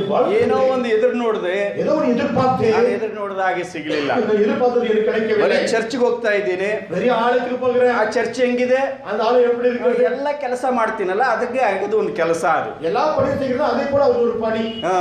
ವಾರವೆಲ್ಲ ಬಿಸ್ನೆಸ್ ಮಾಡ್ತೇನೆ, வார ಮೇಲೆ ವ್ಯಾಪಾರ செய்கிறேன். ನನ್ನ ಜೀವಿತದಲ್ಲಿ ಒಂದು ಭಾಗ ಚರ್ಚ್ಗೆ ಹೋಗಿ ಕುಳಿತುಕೊಂಡು ಎದ್ದು ಬರಬೇಕು. வாழ்க்கை ஒரு பகுதி ஆலயத்துக்கு போய் ನಿನ್ನ ಜೀವಿತದಲ್ಲಿ ದೇವರೆಲ್ಲಿದ್ದಾನೆ? ஏய் வாழ்க்கை எங்க தேவன் ನಿನ್ನ ಉದ್ದೇಶ ಏನಾಗಿದೆ? திட்டம் என்ன? ನಿನ್ನ ಜೀವಿತ ಏನಾಗಿದೆ? இந்த வாழ்க்கை என்னவா இருக்கிறது? ದೇವರ ಸಭೆಯನ್ನ ಕಟ್ಟಬೇಕಾ? தேவனுடைய சபையை கட்ட வேண்டுமா? ದೇವರ ಸೇವೆ ಮಾಡಬೇಕಾ? தேவனுடைய ஊழியத்தை செய்ய வேண்டுமா? ದೇವರನ್ನ ಆರಾಧಿಸಬೇಕಾ? தேவனை ஆராதிக்க வேண்டுமா? ದೇವರ ಜ್ಞಾನದಲ್ಲಿ ನಾನು ಬೆಳಿಬೇಕಾ? தேவனுடைய ஞானத்தில் நான் வளர வேண்டுமா? ಸೊ ಅದನ್ನ ನಾವು ಬಿಟ್ಟಿದ್ದೇವೆ. அதை நாம் விட்டு விட்டிருக்கிறோம். ಒಬ್ಬೊಬ್ಬರಿಗೂ ಒಂದೊಂದು ಕಾರಣ ಇದಾವೆ. ஒவ்வொருக்கும் ஒரு காரணம் இருக்கிறது. ಕೆಲವು ಸಾರಿ ಏನಾಗುತ್ತೆ ಗೊತ್ತಾ? சில சமயத்தில் என்ன நடக்கிறது தெரியுமா? ನಮ್ಮ ಮನಸ್ಸಾಕ್ಷಿ ಹೇಳ್ತದೆ ಅದು. நம்முடைய மனசாட்சி சொல்லுகிறது. ಮನಸ್ಸಾಕ್ಷಿ ಚುಚ್ಚುತ್ತದೆ ಅದು. நம்முடைய மனசாட்சி குத்துகிறது. ಆರಂಭದಲ್ಲಿ ಹಿಂಗಿದ್ದಲ್ಲ, ஆரம்பத்தில் இப்படி தான் இல்லவா? ಈಗ ಏನಾಯ್ತು ನಿನಗೆ? இன்றைக்கு என்ன ஆனது? ಆರಂಭದಲ್ಲಿ ಬೈಬಲ್ ಓದ್ತಾ ಇದ್ದೆ, ஆரம்பத்தில் நீ வேதத்தை வாசித்துக் கொண்டிருந்தாய். ಈಗ ಯಾಕೆ ಬೈಬಲ್ ಓದ್ತಾ ಇಲ್ಲ? இன்றைக்கு எதற்காக வேதத்தை வாசித்துக் ಆರಂಭದಲ್ಲಿ ಸೇವೆಗೆ ಹೋಗ್ತಾ ಇದ್ದೆ, அந்த நாட்களில் ஊழியத்துக்கு செல்வாய், ಎಲ್ಲಾ ಕೂಟಗಳಿಗೆ ಹೋಗ್ತಾ ಇದ್ದೆ, எல்லா கூட்டத்துக்கும் செல்வாய், ಬೈಬಲ್ ಸ್ಟಡಿಗೂ ಹೋಗ್ತಾ ಇದ್ದೆ, வேத ಅಧ್ಯಯನಕ್ಕೆ ಪ್ರೇಯರ್ செல்வாய், ಮೀಟಿಂಗ್ ಹೋಗ್ತಾ ಇದ್ದೆ, கூட்டத்துக்கு செல்வாய், ವೈಯಕ್ತಿಕವಾಗಿ ಪ್ರಾರ್ಥನೆ ಮಾಡ್ತಿದ್ದೆ, தனிப்பட்ட விதத்தில் ஜெபம் செய்வாய், ಗಂಟೆಗಟ್ಟಲೆ ಬೈಬಲ್ ಓದ್ತಿದ್ದೆ, கணக்காக வேதத்தை வாசிப்பாய், ಇತರರಿಗೆ ಸುವಾರ್ತೆ ಹೇಳ್ತಾ ಇದ್ದಲ್ಲ. சுவிசேஷத்தை அறிவிப்பாய். ಇವಾಗ ಯಾಕೆ ನಿನ್ನ ಜೀವಿತ ಹಿಂಗಾಗಿದೆ? எதற்காக உன்னுடைய நிலைமை இப்படியாக மாறிவிட்டு இருக்கிறது? ಮನಸ್ಸಾಕ್ಷಿ ಕೆಲವು ಸಾರಿ ಚುಚ್ಚುತ್ತದೆ. சில சமயத்தில் நம்முடைய மனசாட்சி குத்துகிறது. ಆ ಮನಸ್ಸಾಕ್ಷಿ ಚುಚ್ಚಿದಾಗ அந்த மனசாட்சி குத்தின போது ಹೇಳಲಿಕ್ಕೆ ನಮ್ಮ ಹತ್ರ ಒಂದು ಉತ್ತರ ಇದೆ. சொல்ல ஒரு நம்ம இடத்துல ஒரு பதில் இருக்கிறது. ಮನಸ್ಸಾಕ್ಷಿ ಚುಚ್ಚಿದಾಗ மனசாட்சி குத்தும் போது ಹೇಳಲಿಕ್ಕೆ ಒಂದು ಉತ್ತರ ರೆಡಿಯಾಗಿ நம்ம இடத்துல ஒரு பதில் இருக்கிறது. ಏನ್ ಮಾಡ್ಲಿ ಬ್ರದರ್? என்ன செய்கிறது பிரதர்? ಅವ್ರು ನನ್ನ ಹಿಂಗ್ ಮಾಡಿದ್ರು, ಅವರು எனக்கு இப்படி செய்து விட்டாங்க, ಅವ್ರು ನನಗೆ ಹಿಂಗಂದ್ರು, ಅವರು எனக்கு இப்படி சொன்னாங்க. ಪ್ರಾರ್ಥನೆ ಮಾಡಿದೆ, ஜெபம் செய்தேன், ದೇವರನ್ನು ನನ್ನ ಪ್ರೇಯರ್ ಕೇಳಲೇ ಇಲ್ಲ. தேவனோட ஜெபத்தை கேட்கல. ಕಷ್ಟ ಕಾಲದಲ್ಲೂ ಸಹ ದೇವರು ನನಗೆ ಸಹಾಯ ಮಾಡಲಿಲ್ಲ. கஷ்ட காலத்தில் தேவன் எனக்கு உதவி செய்யவில்லை. ಆದ್ರಿಂದ ಉದ್ದೇಶನ ಮರೆತು ಬಿಟ್ಟೆ ನಾನು. ஆதலால் என்னுடைய திட்டத்தை நான் மறந்து விட்டேன். ಮನಸ್ಸಾಕ್ಷಿ ಚುಚ್ಚಿದಾಗ மனசாட்சி குத்தின போது we have a answer for it. அதுக்கு ஒரு பதில் இருக்கிறது. ಈ ಜನರು ಸಹ ಯಹೂದ್ಯರು ನೋಡುವಾಗ இந்த யூதர்களும் கூட ಅವರಿಗೂ ಸಹ ಒಂದು ಉತ್ತರ ಇತ್ತು. அவர்களுக்கு ஒரு பதில் என்னது? ನೋಡಿ 2ನೇ ವಚನದಲ್ಲಿ ಉತ್ತರ ಹೇಳ್ತಾರೆ. அவர்கள் 2ஆம் வசனத்தில் பதில் சொல்லுகிறார்கள். ಸೇನಾಧೀಶ್ವರಾದ ಯೆಹೋವನು ಇಂತೆನ್ನುತ್ತಾನೆ. சேனைகளின் கர்த்தர் இப்படி சொல்லுகிறார். ಯಾವ ದೇವರು? என்ன தேவன்? ಸೇನಾ the lord of hosts, சேனைகளின் அதிபதி, ಸೇನೆಗಳಿಗೆ ಅಧಿಪತಿಯಾದಂತ ದೇವರು, சேனைகளின் அதிபதியாக இருக்கிற தேவன், ಪರಲೋಕದ ಸೈನ್ಯ, பரலோகத்தின் சேனை, ಭೂಲೋಕದ ಸೈನ್ಯ, பூலோகத்தின் சேனை, ನಕ್ಷತ್ರ ಗಣಗಳು, நட்சத்திர கணங்கள், ಕೋಟಿ ದೇವದೂತರಿಗೂ கோடிக்கணக்கான தூதர்களுக்கு ಅಧಿಪತಿಯಾಗಿರುವಂತಹ ದೇವರು அதிபதியாக இருக்கிற தேவன் ನಿನ್ನೊಟ್ಟಿಗೆ ಮಾತನಾಡುತ್ತಾ ಇದ್ದಾನೆ. உன்னோடு பேசுகிறார். ಬೈಬಲ್ ನಮಗೆ ಬರೆದಿರೋದು. வேதமானது நமக்கு தான் எழுதப்பட்டிருக்கிறது. ಸೇನಾಧೀಶ್ವರನಾದ ಯೆಹೋವನು ಇಂತೆನ್ನುತ್ತಾನೆ. சேனைகளின் கர்த்தர் இப்படியாக சொல்லுகிறார். ಅಗ್ಗಾಯ ನಾನು ಹೇಳ್ತಾ ಇದ್ದೀನಿ ಅಂತ ಹೇಳಲಿಲ್ಲ. அங்கே சொல்லுவேன், நான் சொல்லிக் I கொண்டிருக்கிறேன். am telling this word, read the Bible ಅಂತ ಹೇಳ್ತಾ ಇಲ್ಲ. நான் இந்த வார்த்தை சொல்லிக்கிறேன், தேவனுடைய வாசி என்பதாக சொல்லவில்லை. ಅಗ್ಗಾಯ ಏನ್ ಹೇಳ್ತಾ ಇದ್ದಾನೆ? அங்கே என்ன சொல்லிக் கொண்டிருக்கிறான்? ನಾನು ಹೇಳ್ತಾ ಇಲ್ಲ, நான் சொல்லிக் கொண்டிருக்கவில்லை. ಸೇನೆಗಳಿಗೆ ಅಧಿಪತಿಯಾದಂತೆ ಯೆಹೋವನು ಹೇಳುತ್ತಾ ಇದ್ದಾನೆ. சேனைகளின் கர்த்தர் சொல்லிக் கொண்டிருக்கிறார். ಸೊ ದೇವರು ಹೇಳುವುದಾದ್ರೆ தேவன் சொல்லியிருந்தால் ನೀನು ಆತನ ಮಾತನ್ನ ಕೇಳಬೇಕು. நீ அவருடைய வார்த்தை கேட்க வேண்டும். ದೇವರ ಮಾತನ್ನ ಕೇಳದೆ ಹೋದ್ರೆ தேவனுடைய வார்த்தை கேட்கவில்லை என்றால் ನಿನ್ನ ಜೀವಿತದಲ್ಲಿ ಯಾವ ಆಶೀರ್ವಾದನೂ ಇಲ್ಲ. வாழ்க்கையில் எந்த ஒரு ஆசீர்வாதமும் இருக்காது. ಮನುಷ್ಯನು ಮಾತನಾಡ್ತಾ ಇಲ್ಲ, மனிதன் பேசிக்கொண்டே இல்லை. ಸೇನಾಧೀಶ್ವರನಾದ ಯೆಹೋವನು ಹೇಳುತ್ತಾ ಇದ್ದಾನೆ. சேனைகளின் கர்த்தராயிருக்கிற கர்த்தர் பேசிக்கொண்டிருக்கிறார். ಅದೇ ದೇವರ ವಾಕ್ಯ. அதுதான் தேவனுடைய வார்த்தை. ಈ ಥೆಸಲೋನಿಕ ಸಭೆಯವರು இந்த தெசலோனிக்க சபையார்கள் ಬಹಳ ಮಾದರಿಯುಳ್ಳಂತ ಕ್ರೈಸ್ತರಂತೆ. மிகவும் ஒரு மாதிரியுள்ள சபையார்கள். ಎಲ್ಲ ಕ್ರೈಸ್ತರಿಗೂ ಅವರು ಮಾದರಿ. ಅವರು எல்லா சபையாருக்கும் ஒரு மாதிரி. ಕಾರಣ ಏನು ಗೊತ್ತಾ? காரணம் என்ன தெரியுமா? ದೇವರ ವಾಕ್ಯವನ್ನ ಕೇಳುವಾಗ தேவனுடைய வார்த்தை கேட்கும்போது ಮನುಷ್ಯರ ವಾಕ್ಯ ಅಂತ ಕೇಳಲಿಲ್ವಂತೆ. ಅವರು மனிதனுடைய வார்த்தை என்பதாக அவர் அங்கீகரித்துக் கொள்ளவில்லை. ದೇವರ ವಾಕ್ಯ ಅಂತ ಕೇಳಿ ಅಂಗೀಕರಿಸಿಕೊಂಡ್ರಂತೆ. தேவனுடைய வார்த்தை என்பதாக எண்ணி அதை அங்கீகரித்துக் ಯಾವಾಗ கொண்டார்கள். ದೇವರ ವಾಕ್ಯ ಅಂತ ಕೇಳಿ ಅಂಗೀಕರಿಸಿಕೊಂಡ್ರು, எப்பொழுது தேவனுடைய வார்த்தை என்பதாக அங்கீகரித்துக் கொண்டார்களோ ಆ ವಾಕ್ಯ ಅವರ ಹೃದಯದಲ್ಲಿ ಜೀವಿತದಲ್ಲಿ ಬಲವಾಗಿ ಕಾರ್ಯ அந்த ಮಾಡಿ வார்த்தை அவருடைய உள்ளத்திலே காரியம் செய்தது. ನಿನ್ನ ಜೀವಿತದಲ್ಲಿ அவருடைய வாழ்க்கையிலே ದೇವರ ಕಾರ್ಯ ಯಾಕೆ, ದೇವರ ವಾಕ್ಯ ಯಾಕೆ ಕಾರ್ಯ ಮಾಡಲ್ಲ ಗೊತ್ತಾ? தேவனுடைய வார்த்தை இதற்காக காரியம் செய்து கொண்டில்லை. ಇದು ದೇವರ ವಾಕ್ಯ ಅನ್ನೋದನ್ನ ಮರ್ತೋಗಿದ್ದೀರಾ? அந்த தேவனுடைய வார்த்தை என்பதாக மறந்திருக்கிறோம். ದೇವರ ವಾಕ್ಯ ಕೇಳುವಾಗ தேவனுடைய வார்த்தை கேட்கும்போது ಮನುಷ್ಯರ ವಾಕ್ಯ ಅನ್ಕೊಂಡಿದ್ದೇವೆ ನಾವು. மனிதனுடைய வார்த்தை என்று நினைத்துக் கொண்டிருக்கிறோம். ಅದಕ್ಕೆ ನಾವೇನ್ ಮಾಡ್ತೀವಿ ಹೇಳಿ? அது நாம் என்ன செய்கிறோம் தெரியுமா? ಆ ಸೇವಕರು ಚೆನ್ನಾಗಿ ಹೇಳ್ತಾರೆ, அந்த ஊழியக்காரர் நல்லா சொல்லுகிறாங்க, ಈ ಸೇವಕರು ಚೆನ್ನಾಗಿ ಹೇಳ್ತಾರೆ. அந்த ஊழியர் நல்லா சொல்லுகிறாங்க. ಏನ್ ಮಾಡ್ತೀವಿ ಹೇಳಿ? என்ன சொல்லுகிறோம்? ನಾವು ಮಾರ್ಕ್ಸ್ ಹಾಕ್ತಿವಿ. ನಾವು நம்ம கணக்கு போடுகிறோம். புள்ளி போடுகிறோம். ಮಾಸ್ಟರ್ಗಳಿಗೆ ವಾಕ್ಯ ಹೇಳೋರಿಗೆ ಮಾರ್ಕ್ಸ್ ಕೊಡ್ತೀವಿ. நம்ம வார்த்தை சொல்லுகிறவருக்கும் போதகருக்கும் புள்ளி போடுகிறோம். ಎನ್ ಎ ಪಾಲ್ ಬ್ರದರ್ 90%, என்ன பலவர்கள் 90%, ಇನ್ನೊಬ್ಬರು ಬ್ರದರ್ 80%, இன்னொரு சகோதரர் 80%, ಆಂಟನಿ ಬ್ರದರ್ 20 ಮಾರ್ಕ್ಸ್.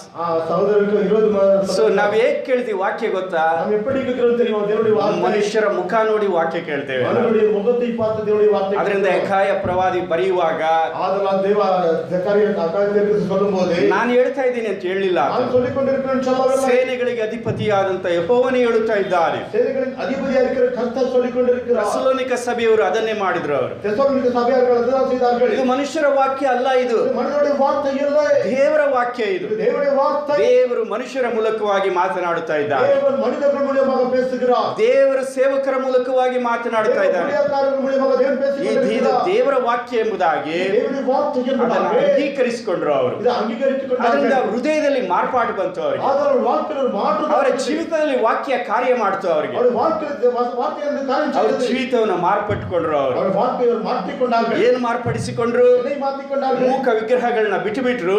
ஜீவனில்லாத விக்கிரகங்களை ஓரங்கட்டி ಜೀವ ಸ್ವರೂಪನಾದ ದೇವರ ಕಡೆಗೆ ತಿರುಗಿಕೊಂಡ್ರು. ಅವರು ஜீவனுள்ள தேவனிடத்தில் திரும்பினார்கள். ದೇವರಿಗೆ ನಾವು ಸೇವೆ ಮಾಡ್ತೀವಿ ಎಂಬುದಾಗಿ ನಿರ್ಣಯಿಸಿಕೊಂಡ್ರು. ಅವರು தேவனுக்காக ஊழியம் செய்கின்ற ஒரு தீர்மானம் ಕರ್ತನ எடுத்தார்கள். ಬರೋಣವನ್ನ ಎದುರು ನೋಡಿ ಜೀವಿಸಿದ್ರು. கர்த்தருடைய வருகை எதிர்பார்த்து ಅದು வந்தார்கள். ಥೆಸಲೋನಿಕ ಸಭೆಯವರ ಸಾಕ್ಷಿಯಾದ. அது தெசலோனிக்க சபையோட வாழ்க்கை. ನಿನ್ನ ಜೀವಿತದಲ್ಲಿ ಯಾಕೆ ಕಾರ್ಯ ಮಾಡ್ತಿಲ್ಲ ವಾಕ್ಯ? நம்முடைய வாழ்க்கையில எதற்காக தேவனுடைய வார்த்தை ದೇವರ ವಾಕ್ಯ ಅನ್ನೋದು ನಿನ್ನ ಅರಿವಿಕೆ ನಿನ್ನಲ್ಲಿಲ್ಲ. தேவனுடைய வார்த்தை என்பதாக அறிவு. ಅದಕ್ಕೆ ವಾಕ್ಯ ಕೇಳಿದ್ರೆ ನಿನ್ನ ನಿದ್ರೆ ಬರ್ತದೆ. ஆதலால் வார்த்தை கேட்டால் நீ உறங்குகிறாய். ನಿನ್ನ ಹೃದಯದಲ್ಲಿ ದೇವರಾತ್ಮನ ಕಾರ್ಯ ಇಲ್ಲ. உன்னுடைய வாழ்க்கையில் தேவனுடைய ஆவியினுடைய ದೇವರಾತ್ಮನ ಪ್ರೇರೇಪಣೆ ಇಲ್ಲ.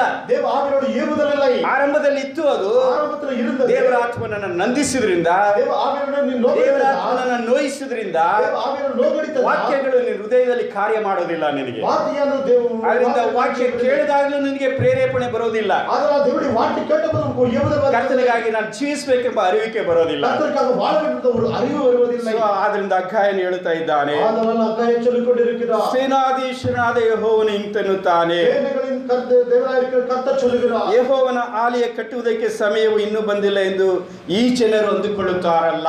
கர்த்தருடைய ஆலயம் கட்டுவதற்கு சமயம் இன்னும் வரவில்லை என்பதாக இந்த ஜனங்கள் சொல்லிக் கொண்டிருக்கிறார்கள் அல்லவா? ನಾನು ಹೇಳಿದ್ನಲ್ಲ, நான் சொன்னேனல்லவா? ದೇವ್ರ ಪ್ರಶ್ನೆ ಕೇಳಿದ್ರೆ, தேவன் கேள்வி கேட்டால் ಮನಸ್ಸಾಕ್ಷಿ ಅದನ್ನ ನಮ್ಗೆ ಚುಚ್ಚಿದ್ರೆ, அந்த மனசாட்சியானது நமக்கு குத்தினால் we have a ready-made answer. நமக்கு ரெடிமேடான ஒரு பதில் இருக்கிறது. ಒಂದು ಉತ್ತರ ಇರುವಂತದಾಗಿದೆ. நமக்கு ಅತ್ತಚ್ಚರಿಗೆ ಏತಕ್ಕೆ ஒரு பதில் இருக்கிறது. ಆ ಜನರು ಏನ್ ಅಂದ್ಕೊಳ್ತಾ ಇದ್ದಾರೆ? அந்த ಜನಗಳು என்ன நினைக்கிறார்கள்? ಆಲಯ ಕಟ್ತೀವಿ ஆலயத்தை கட்டுகிறோம் ಸೇವೆ ಮಾಡ್ತೀವಿ ஊழியத்தை செய்வோம் ಆದ್ರೆ ಸಮಯ ಏನಾಗಿಲ್ಲ. சமயம் ஆனது ಇವತ್ತು ಕಟ್ಟಂಗಿಲ್ಲ. ನಾವು இன்றைக்கு கட்டுகிறது அவசியம். ಎಲ್ಲ ಯವನಸ್ಥರಾಗೆ ಇರ್ತಾರೆ. அநேக வாலிபர்கள் அப்படிதான் ಫಸ್ಟ್ இருக்கிறார்கள். ನಾನು ಓದೋದೆಲ್ಲ ಮುಗಿಲಿ, முதலாவது நான் படிப்பதெல்லாம் விட்டு விடுகிறேன், ಆಮೇಲೆ ಸೇವೆ ಮಾಡ್ತೇನೆ. அப்புறம் முடியும். ಡಿಗ್ರಿ ಮುಗಿಲಿ, பதவி முடியட்டும், ಆಮೇಲೆ ಸೇವೆ ಮಾಡ್ತೇನೆ. அப்புறம் முடியும். ಆಮೇಲೆ ಏನ್ ಹೇಳ್ತಾರೆ? அப்புறம் என்ன சொல்லுகிறார்கள்? ಕೆಲಸ ಸಿಗಲಿ, பணி கிடைக்கட்டும், ಆಮೇಲೆ ಸೇವೆ ಮಾಡ್ತೇನೆ. அப்புறம் முடியும். ಕೆಲಸ ಸಿಕ್ಕಿದ್ಮೇಲೆ பணி கிடைத்ததுமே ಮದುವೆ ಆಗಲಿ, திருமணமாகட்டும், ಆಮೇಲೆ ಸೇವೆ ಮಾಡ್ತೇನೆ. அப்புறம் முடியும். ಮದುವೆ ಆದ್ಮೇಲೆ திருமணமான பின்பு ಮಕ್ಕಳಾಗಲಿ, பிள்ளையாகட்டும், ಆಮೇಲೆ ಸೇವೆ ಮಾಡ್ತೇನೆ. அப்புறம் முடியும். ಆಮೇಲೆ ಏನ್ ಹೇಳ್ತಾರೆ? அப்புறம் என்ன சொல்லுவார்? ನಮ್ಮ ಮಕ್ಕಳುಗಳು ಹೇಳ್ತಾರೆ, ಸ್ವಲ್ಪ ಇರ್ರಿ, கொஞ்சம் இருங்க, நம்முடைய பிள்ளைகள் ಸೇವೆ சொல்லுகிறார்கள். ಮಾಡ್ತೀನಿ, ಇನ್ನ ಸ್ವಲ್ಪ ದಿವಸ ಇರ್ರಿ, கொஞ்ச நாள் ಉಳಿದು செய்கிறேன்.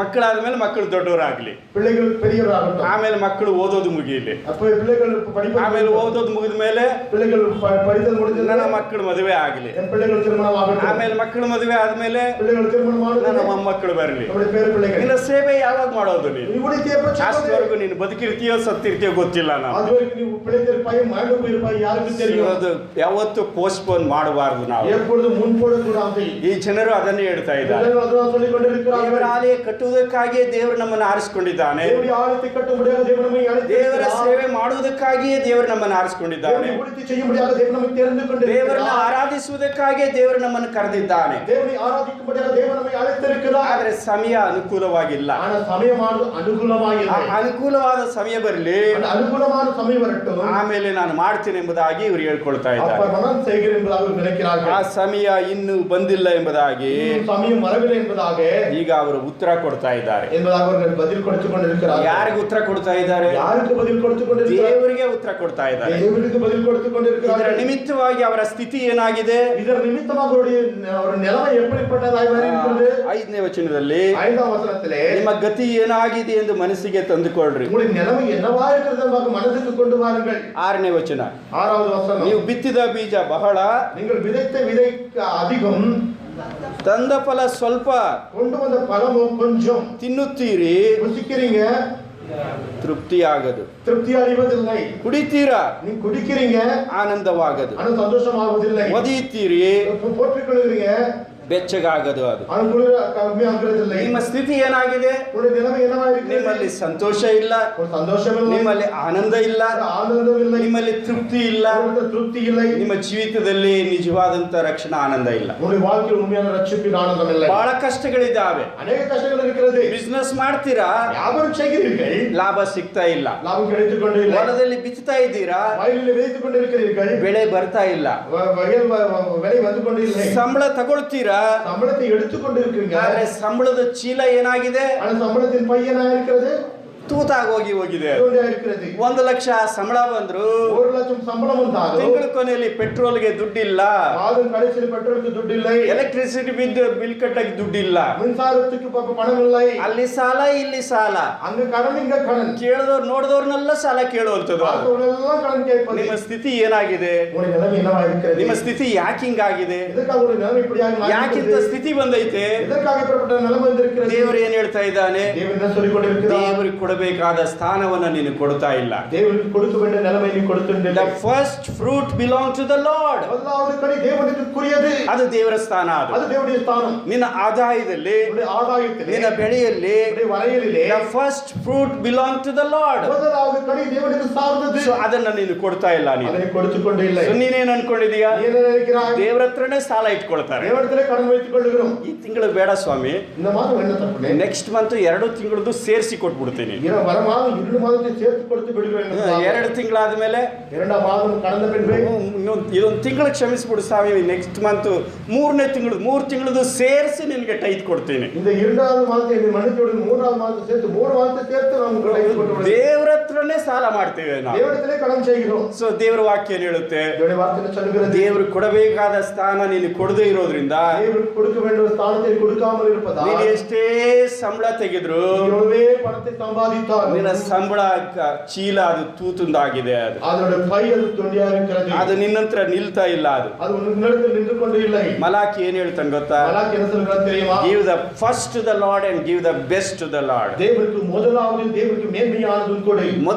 ಮೊದಲನೇದು ದೇವರದು, முதலாவது தேவனுடையது, the best ಅನ್ನೋದು ದೇವರದು. ಅದು மேன்மையானது தேவனுடையது. ಸೊ ನಾವೇನ್ ಮಾಡ್ತೀವಿ ಗೊತ್ತಾ? ನಾವು என்ன செய்கிறோம் தெரியுமா? ನೋಟ್ ಅರ್ಧೋಗಿದ್ರೆ ಭಾನುವಾರ ಉಂಡಿಗೆ ಹಾಕುವಂತೀವಿ. ನೋಟ್ ಅರ್ಧ ಬಂದು ಅದು ಉಂಡಿಗೆ போடுகிறோம். ಯಾಕೆ ಹೇಳಿ? ಎದಕ್ಕೆ? ಅದು ಯಾರು ತಗೊಳ್ಳೋದಿಲ್ಲ, ಅದು ಯಾರು ವಾങ്ങിಕೊಳ್ಳೋದಿಲ್ಲ. ಅದನ್ನ ದೇವ್ರಿಗೆ ಕೊಡಕ್ಕೆ ಹೋಗ್ತೇವೆ. ಅದನ್ನ ದೇವರಿಗೆ ಕೊಡಕ್ಕೆ ಹೋಗೋರು. First fruit belong to the Lord. ಮೊದಲಾவது ಕಣಿ ದೇವರಿக்குரியது. ನೀನು ಬರುವಂತ ಸಂಬಳದಲ್ಲಿ, ವರ್ಗದ ಸಂಬಳದಲ್ಲಿ, ಬರುವಂತ ಎಲ್ಲ ಆದಾಯದಲ್ಲಿ, ವರ್ಗದ ಎಲ್ಲ ಆದಾಯದಲ್ಲಿ ದ ಫಸ್ಟ್ ಯಾರು ಕೊಡಬೇಕು ಅಂತಂದ್ರೆ ದೇವ್ರಿಗೆ ಕೊಡಬೇಕು. ಮೊದಲಾவது ಯಾರು ಕೊಡಬೇಕು? ದೇವರಿಗೆ ಕೊಡಬೇಕು. ಆದ್ರೆ ನಾವೇನ್ ಮಾಡ್ತೀವಿ ಗೊತ್ತಾ? ನಾವೇನು செய்கிறோம்? ಫಸ್ಟ್ ಚೀಟಿ ಕಟ್ತೇವೆ ನಾವು. ಮೊದಲಾவது ಚೀಟಿ ಕಟ್ಟುகிறோம். ಫಸ್ಟ್ ಅದು ಇದು ಮಾಡ್ತೇವೆ ನಾವು. ಮೊದಲಾவது ಅದು ಇದು செய்கிறோம். ಆಮೇಲೆ ದೇವ್ರಿಗೆ ಕೊಡ್ತೇವೆ. ಆ ಪರಮಾತ್ಮ ದೇವರಿಗೆ ಕೊಡ್ತಾರೆ. கொடுக்கிறோம். ಉತ್ತರ ಇದೆ ಅಗಾಯ ಗ್ರಂಥದಲ್ಲಿ. பதில் இருக்கிறது அகாய புத்தகத்தில். ಯಾಕೆ ಇಂಥ ಸ್ಥಿತಿ ಬಂದೈತೆ ನಿಮಗೆ? எதற்காக இப்படிப்பட்ட நிலைமை வந்திருக்கிறது? ಯಾಕೆ ಈ ರೀತಿಯಾಗಿದ್ದೀರಾ ನೀವು? எதற்காக நீ இப்படி இருக்கிறாய்? ದೇವರಿಗೆ ಕೊಡತಕ್ಕ ಪ್ರತಿಫಲ ಕೊಡುತ್ತಾ ಇಲ್ಲ. ದೇವರು ಕೊಡತಕ್ಕದ್ದನ್ನ ಕೊಡ್ತಾ ಇಲ್ಲ. தேவன் கொடுக்கின்ற முன்னோர் ದೇವರು ಕೊಡುವಂತ ಫಸ್ಟ್ ಪ್ಲೇಸ್ ಅನ್ನ ನಮ್ಮ ಜೀವಿತದಲ್ಲಿ ಕೊಡ್ತಾ ಇಲ್ಲ. தேவன் கொடுக்கிற முதலாவது ಸ್ಥಾನத்தை ನಮಗೆ ಕೊಡಿಸಿಕೊಂಡೇ ಇಲ್ಲ. ಯೋಹಾನ ಸುವಾರ್ತೆ 6ನೇ ಅಧ್ಯಾಯ 27ನೇ ವಚನದಲ್ಲಿ ಯೋಹಾನ ಸುವಿಶೇಷ 6ಆம் அதிகாரம் 27வது வசனத்திலே ನಮ್ಮ ಕರ್ತನಾದ ಯೇಸು ಒಂದು ಮಾತು ಹೇಳಿದ. கர்த்தராகிய இயேசு கிறிஸ்து இப்படி சொன்னார். ಏನು ಹೇಳ್ತಾನೆ? என்ன சொல்லுகிறார்? ದುಡಿಯಿರಿ, சம்பாதிங்கள், ಅಳಿದು ಹೋಗುವ ಆಹಾರಕ್ಕಾಗಿ ದುಡಿಬೇಡ್ರಿ. அழிந்து போகிற ஆகாரத்துக்காக சம்பாதிக்காதீங்க. ಕೆಟ್ಟು ಹೋಗುವಂತ ಆಹಾರಕ್ಕಾಗಿ ದುಡಿಬೇಡ್ರಿ. ನೀವು கெட்டு போகிற காரியத்துக்காக சம்பாதிக்காதீங்க. ಆದ್ರೆ ನಿತ್ಯ ಜೀವಕ್ಕಾಗಿ ದುಡಿಯಿರಿ ಎಂಬುದಾಗಿ. நித்திய ஜீவனுக்காக நீங்கள் போராடுங்கள். ಸೊ ನಾವು ಬರುವಂತ ಆದಾಯದಲ್ಲಿ நமக்கு வருகின்ற ஆதாயத்திலே ಬರೀ ಎಲ್ಲ ನಮಗೆ ಖರ್ಚು ಮಾಡ್ಕೊಂಡ್ರೆ எல்லாவற்றையும் நமக்கே செலவழித்து ಅದು ಕೆಟ್ಟು ಹೋಗುವುದಕ್ಕಾಗಿ ನಾವು ಖರ್ಚು ಮಾಡ್ತೇವೆ. அது நாம் அழிந்து போகிற காரியத்துக்காக நாம் செலவழித்து ದೇವರ ಸಭೆಗಾಗಿ, தேவனுடைய சபைக்காக, ದೇವರ ರಾಜ್ಯಕ್ಕಾಗಿ, தேவனுடைய ராஜ்யத்துக்காக, ದೇವರ ಸೇವೆಗಾಗಿ தேவனுடைய ஊழியத்துக்காக ನಾವು ಯಾವಾಗ ಕೊಡ್ತೇವೆ? ನಾವು எப்பொழுது கொடுக்கிறோம்? ಸೊ ನಾವು ಕೊಡುವುದರ ಮೂಲಕ நாம் கொடுப்பது மூலமாக ನಿತ್ಯ ರಾಜ್ಯದಲ್ಲಿ ಸಂಪಾದನೆ ಮಾಡ್ಕೊಳ್ತೇವೆ. ನಾವು நித்திய ராஜ்யத்தில் நாம் சேர்த்துக் கொள்வோம். ಸೊ ನಾವು ಯಾರು ಕೊಟ್ರು ಅದು ವೇಸ್ಟೇ. ಅದು நாம் யாரு கொடுத்தாலும் அது வீண் தான். ದೇವರಿಗಾಗಿ ಏನು ಕೊಟ್ಟಿರ್ತೇವೋ தேவனுக்காகவே கொடுத்திருப்போம். ಅದು ನಿತ್ಯತ್ವದಲ್ಲಿ ನಮಗೆ ಇರ್ತದೆ ಅಲ್ಲಿ. அது நித்தியத்தில் அது நமக்கு ಸೊ இருக்கும். ಆದ್ರೆ ದೇವರಿಗೆ ಕೊಡುವುದನ್ನು ನಾವು ಕಲಿಬೇಕು. ನಾವು நாம் தேவனுக்கு கொடுப்பதை நாம் கற்றுக்கொள்ள வேண்டும். ಈ ಅಗಾಯನ ಕಾಲದಲ್ಲಿ இந்த அகாயுடைய நாட்களிலே ಕೆಲವು ಜನರು ಸಕ್ಸಸ್ ಆದ್ರು. சிலர் ஜெயம் பெற்றார்கள். ದೇವ್ರ ಸಭೆ ಬಿಟ್ರು ಪರವಾಗಿಲ್ಲ, தேவனுடைய சபை விட்டாலும் சரி, ವಾಕ್ಯ ಓದೋದನ್ನು ಬಿಟ್ಬಿಟ್ರು, தேவனுடைய வார்த்தை வாசிப்பதை விட்டு விட்டார்கள், ಸೇವೆ ಮಾಡೋದನ್ನ ಬಿಟ್ಬಿಟ್ರು, ஊழியம் செய்து விட்டு விட்டார்கள், ದೇವ ಜನರ ಸಹವಾಸವನ್ನು ಬಿಟ್ಬಿಟ್ರು, தேவனுடைய சகவாசத்தை விட்டு விட்டார்கள், ಬಿಸ್ನೆಸ್ ನ ಮಾಡಕ್ ಸ್ಟಾರ್ಟ್ ಮಾಡಿದ್ರು. வியாபாரத்தை தொடங்க ஆரம்பித்தார்கள். ಏನಾಯ್ತು? என்ன நேரிட்டது? ಕೆಲವರಿಗೆ ಸಕ್ಸಸ್ ಆಯ್ತು. சிலர் அதுல மேல் வந்தார்கள். ಏನ್ ಮಾಡಿದ್ರು? ಬಂದಿದ್ದ ಲಾಭದಲ್ಲಿ வந்தவர் அந்த பலன் என்ன செய்தார்கள்? ನಿಮಗೊಂದು 2 ಕೋಟಿ ನಾನು ಕೊಟ್ರೆ ಏನ್ ಮಾಡ್ತೀರಾ? உங்களுக்கு 2 கோடி கொடுத்தால் என்ன செய்வீர்கள்? ಫಸ್ಟ್ ಏನ್ ಮಾಡ್ತೀರಾ? என்ன செய்வீர்கள்? முதலாவது ಮನೆ ಕಟ್ತೀರಾ. முதலாவது வீடு கட்டுவீர்கள். ಫಸ್ಟ್ ದೊಡ್ಡ ಅಮೌಂಟ್ ಬಂದ್ರೆ ಕಟ್ಟೋದೇ ಮನೆ. பெரிய பணம் ಒಂದು ಮನೆ ಇದ್ರೂ ಇನ್ನೊಂದು ಮನೆ ಕಟ್ಟೇವೆ ನಾವು. ஒரு வீடு இருந்தாலும் இன்னொரு வீடை நாம் கட்டிவிடுவோம். ಇದು ಅವರು ಇದನ್ನೇ ಮಾಡಿದ್ರು. அவர்கள் இதுதான் செய்தார்கள். 4ನೇ ವಚನದಲ್ಲಿ 4வது ವಚನದಲ್ಲಿ ಈ ಆಲೆವಾಳೆ ನೀವು ಒಳಗೋಡೆಗೆಲ್ಲ ಅಲಗೆ ಒದಗಿಸಿಕೊಂಡ ಸ್ವಂತ ಮನೆಗಳಲ್ಲಿ ವಾಸಿಸು. ಏನ್ ಮಾಡಿದ್ರು? ಒಳ್ಳೊಳ್ಳೆ ಮನೆಗಳಲ್ಲಿ, ಪ್ಯಾನಲ್ಡ್ ಹೌಸ್ನಲ್ಲಿ ವಾಸಿಸಲಿಕ್ಕೆ ಪ್ರಾರಂಭ ಮಾಡಿದ್ರು. நல்ல பழகி பூசின சொந்த வீடுகளிலே வாசிக்க தொடங்கினார்கள். ಇನ್ನೊಂದು ರೀತಿಯಲ್ಲಿ ಹೇಳ್ಬೇಕು ಅಂದ್ರೆ இன்னொரு விதத்தில் சொல்ல வேண்டும் என்றால் they are very successful. அவர்கள் மிகவும் ஒரு மேல் வந்தவர்கள். ದೇವರ ಆಲಯ ಬಿಟ್ಟರು ಪರವಾಗಿಲ್ಲ, தேவனுடைய ஆலயத்தை விட்டாலும் சரி, ಸೇವೆ ಬಿಟ್ಟರು ಪರವಾಗಿಲ್ಲ, விட்டாலும் சரி, ಇದೇ ಆಶೀರ್ವಾದ ಅನ್ಕೊಂಡು ಒಳ್ಳೊಳ್ಳೆ ಮನೆ ಕಟ್ಕೊಂಡ್ರು. ಇದನ್ನು ಆಶೀರ್ವಾದ ಎಂಬುದಾಗಿ நல்ல நல்ல வீடை கட்டிக்கொண்டார்கள். ಆದ್ರೆ ಅಗ್ಗಾಯ ಏನ್ ಹೇಳ್ತಾನೆ? ஆனால் அகாய் என்ன சொல்லுகிறார்? ತೃಪ್ತಿ ಇಲ್ಲ ನಿಮಗೆ, திருப்தி அடையவில்லை, ಆನಂದ ಇಲ್ಲ ನಿಮಗೆ, சந்தோஷம் இல்லை. ಸೊ ಮನೆ ಏನೋ ಇದೆ, வீடென்னவோ இருக்கிறது, ಹೃದಯದಲ್ಲಿ ತೃಪ್ತಿ ಇಲ್ಲ, திருப்தி இல்லை, ಕುಟುಂಬದಲ್ಲಿ ಸಂತೋಷ ಇಲ್ಲ. வாழ்க்கையில் சந்தோஷம் இல்லை. ಮನೆ ಏನೋ ದೊಡ್ಡ ಮನೆ, வீடென்னோ பெரிய வீடு, ಆದ್ರೆ ಹೃದಯದಲ್ಲಿ ತೃಪ್ತಿ ಇಲ್ಲ. ஆனால் இருதயத்தில் திருப்தி இல்லை. ನಾನು ಯಾವಾಗ ಅನ್ಕೊಳ್ತೇನೆ, நான் எப்பொழுது நினைக்கிறேன், ಬರೀ ಚಿನ್ನ ಹಾಕಿನೇ ಮನೆ ಕಟ್ಟಿದ್ರು ಮನುಷ್ಯನಿಗೆ ತೃಪ್ತಿ ಬರಲ್ಲ. வெறும் தங்கத்தையே உருவாக்கி வீடை கட்டினால் மனிதனுக்கு சந்தோஷம் வராது. ನಿಜವಾದ ತೃಪ್ತಿ ದೇವರಲ್ಲಿ ಮಾತ್ರವೇ. உண்மையான திருப்தி தேவனிடத்தில் மட்டுமே. ಹಣ, ಆಸ್ತಿ, ಐಶ್ವರ್ಯ, ದೊಡ್ಡ ಮನೆ ಮನುಷ್ಯನಿಗೆ ಸಮಾಧಾನ ತರಲ್ಲ. பணமும் ஆஸ்தியும் ஐஸ்வர்யம் மனிதனுக்கு சந்தோஷத்தை கொண்டு வராது. ಅದರಲ್ಲಿ ನಿಜವಾಗಿ ತೃಪ್ತಿ ಬರೋದಿಲ್ಲ. ಅದಕ್ಕೂ ಉண்மையாக சந்தோஷம் வராது. ಆದ್ರಿಂದ ಅರಸನಾದ ಸೊಲೊಮೋನ ಹೀಗೆ ಹೇಳುತ್ತಾನೆ. ಅದಲ್ಲ அரசனாகி ಸೊಲೊಮೋನ್ இப்படி சொல்லுகிறான். ಸೊಲೊಮೋನ ಏನ್ ಹೇಳ್ತಾನೆ? ಸೊಲೊಮೋನ್ ಏನು சொல்லுகிறான்? ಹಣ ಅಂತ ಇಟ್ಕೊಳ್ರಿ, பணத்தை என்று நினைக்கலாம், ಅವನಷ್ಟು ಹಣ ಯಾರು ಸಂಪಾದನೆ ಮಾಡಲಿಲ್ಲ. அவனை போல பணத்தை எவனும் ಈ சம்பாதிக்கவில்லை. ಪ್ರಪಂಚದಲ್ಲಿ ಸೊಲೊಮೋನನಷ್ಟು ಐಶ್ವರ್ಯವುಳ್ಳ ಮನುಷ್ಯನು ಬೇರೆ ಯಾರು ಇರಲಿಲ್ಲ. முழு உலகத்திலே ಸೊಲೊಮೋனை போல ಐಶ್ವರ್ಯವಾನ್ ಯಾರೂ இருக்கவில்லை. ಮಾತ್ರವಲ್ಲ, ಅದು மட்டுமல்ல, ಸೊಲೊಮೋನನು ಕಟ್ಟಿದಂತ ಅರಮನೆಯನ್ನ ಯಾರು ಕಟ್ಟಲಿಲ್ಲ. ಆ ಸೊಲೊಮೋನ್ ಕಟ್ಟಿದ அரண்மனை எவனும் கட்டவில்லை. ಕೀರ್ತಿ ತೆಗೆದುಕೊಳ್ಳ್ರಿ, பேரை பார்த்துக்கலாம், ಸೊಲೊಮೋನನಷ್ಟಿಗೆ ಇದ್ದಂತ ಕೀರ್ತಿ ಬೇರೆ ಯಾವ ರಾಜನಿಗೂ ಇರಲಿಲ್ಲ. ಆ ಸೊಲೊಮೋನ್ಗೆ இருந்த பேர் யாருக்கும் இருக்கவில்லை. ಜ್ಞಾನ ಅನ್ಕೊಳ್ರಿ, ஞானத்தை எடுத்துக்கொள்ளலாம். ನಮ್ಮ ಭಾಷೆಯಲ್ಲಿ ಡಿಗ್ರಿಗಳು, நம்முடைய வாழ்க்கையில் பார்க்கும்போது பதவி, ಡಿಗ್ರಿ ಮೇಲೆ ಡಿಗ್ರಿಗಳು, ಆ ಪದವಿ ಮೇಲೆ ಪದವಿ, PhDಗಳು ಎಲ್ಲ ಓದಿದ ಆತನು. பேச்சு எல்லாவற்றையும் வாசித்தான். ಸೊಲೊಮೋನನಿಗಿದ್ದಷ್ಟು ನಾಲೆಜ್ ಬೇರೆ ಯಾರಿಗೂ ಇರಲಿಲ್ಲ. ಸೊಲೊಮೋನ್ಗೆ இருந்த ஞானம் யாருக்கும் இருக்கவில்லை. ಮಾತ್ರವಲ್ಲ, ಅದು மட்டுமல்ல, ಸೊಲೊಮೋನನು ಅನುಭವಿಸಿದಂತ ಭೋಗಗಳು, ಸೊಲೊಮನ್ ಅನುಭವಿತ ಇಚ್ಛೆಗಳು. ಆತನ ಏನ್ ಹೇಳ್ತಾನೆ ಗೊತ್ತಾ? ಅವನು என்ன சொல்றான்? ನನ್ನ ಕಣ್ಣು ಕೇಳಿದನೆಲ್ಲ ಕೊಟ್ಟೆ ನಾನು, என் கண் வாஞ்சித்ததெல்லாம் ನಾನು ಅನುಭವಿಸಿದೆ, ನನ್ನ ಹೃದಯ ಬಯಸಿದ್ನೆಲ್ಲ ಅನುಭವಿಸ್ತೇನೆ என் ನಾನು. ಹೃದಯ ವಾಂಛಿತದೆಲ್ಲ ಅನುಭವಿಸಿದೆ. ಅವನಷ್ಟು ಜ್ಞಾನ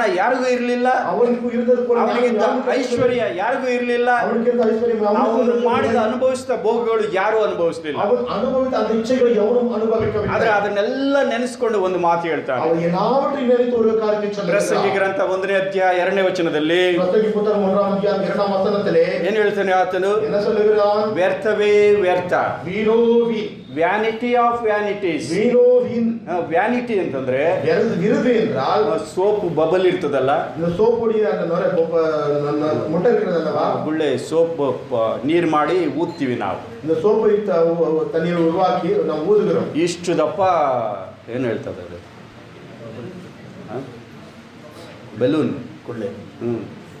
ಅಷ್ಟು ದೊಡ್ಡ ಬೆಲೂನ್ ತರ ಬರ್ತದೆ ಅದು. அதை போல ஒரு முட்டை வருகிறது. ವ್ಯಾನಿಟಿ ಅಂದ್ರೆ ಏನಂತಂದ್ರೆ, விருதா என்றால் ಆ ಬಬಲ್ನ ಹಿಂಗ್ ಹಿಡ್ಕೊಂಡು ನಾವು ಇಸ್ಕಿದ್ರೆ, அந்த அந்த முட்டையை ನಾವು பிசித்தா, ಕೈನಲ್ಲಿ ಹಿಂಗ್ ಇಸ್ಕಿದ್ರೆ, கையில பிசித்தா, ಕೈ ತೆಗೆದು ನೋಡಿದ್ರೆ, ಕೈ எடுத்து பார்த்தா ಏನಿದೆ ಅಲ್ಲಿ? என்ன இருக்கிறது? ನಥಿಂಗ್. ஒன்றுமே இல்லை. ನಥಿಂಗ್. ஒன்றுமே இல்லை. ಈ ಜ್ಞಾನ, இந்த ஞானம், ಈ ಐಶ್ವರ್ಯ, இந்த ஐஸ்வர்யம், ಈ ಕೀರ್ತಿ, இந்த பேர், ಈ ಭೋಗಗಳು இந்த இச்சைகள் ದೇವರ ದೃಷ್ಟಿನಲ್ಲಿ ನಿಂತಾಗ தேவனுடைய சமூகத்தில் நின்ற போது this is nothing ಅಂತಾನೆ ಆತ. இது ஒன்றுமே என்ன சொல்லுகிறார்? ಸೊಲೊಮೋನನ ಅನುಭವದಲ್ಲಿ ಹೇಳ್ತಾನೆ ಆತ. ಅನುಭವದಲ್ಲಿ ಸೊಲೊಮನ್ சொல்லுகிறார். ಕೊನೆಯಲ್ಲಿ ಒಂದು ಮಾತು ಹೇಳ್ತಾನೆ. ಕಡೆಯ ಒಂದು ಮಾತು சொல்லுகிறார். ಮನುಷ್ಯನ ಜೀವಿತದಲ್ಲಿ ಸಾರ್ಥಕ ಯಾವುದಂದ್ರೆ, ಮನುಷ್ಯನ வாழ்க்கையிலே போதுமானது இது என்றால் ದೇವರಿಗೆ ಭಯಪಟ್ಟು, ದೇವರಿಗೆ ಭಯಪಟ್ಟು ಆತನ ಆಜ್ಞೆಗಳನ್ನ ಕೈಗೊಂಡು ನಡೆ ಎಂಬುದಾಗಿ ಹೇಳ್ತಾನೆ. ಅವರ ಕಟ್ಟಳೆಗೆ ಕೀழ்ಪಡಿದು ನಡೆ ಎಂಬುದಾಗಿ, ಅದೊಂದೇ ಸಾರ್ಥಕ ಅಂತಾನೆ. ಅದು ಒಂದುதான் போதுமானது. ಕೆಲವು ಸಾರಿ ಮನುಷ್ಯರು ಏನ್ ಮಾಡ್ತಾರೆ ಗೊತ್ತಾ? ಬಹಳ ಕಷ್ಟಪಟ್ಟು ಮನೆ ಕಟ್ತಾರೆ, மிகவும் கஷ்டத்தோடு ஒரு வீட்டை கட்டுகிறார்கள். ನಾಳೆ ದಿವಸ ಮನೆ ಗೃಹ ಪ್ರವೇಶ ಮಾಡಬೇಕು, ನಾಳೆ ದಿನத்தில் அந்த வீட்டுக்கு ಪ್ರವೇಶಿக்க வேண்டும். ಇವತ್ತು ರಾತ್ರಿ ಹಾರ್ಟ್ ಅಟ್ಯಾಕ್ ಆಗಿ ಸತ್ತೋಗ್ತಾನೆ. இந்த இரவில் ಹಾರ್ಟ್ ಅಟ್ಯಾಕ್ ಆಗಿ ಸತ್ತು ಹೋಗ್ತಾನೆ. ಅದು ಮನುಷ್ಯನ ಜೀವಿತ.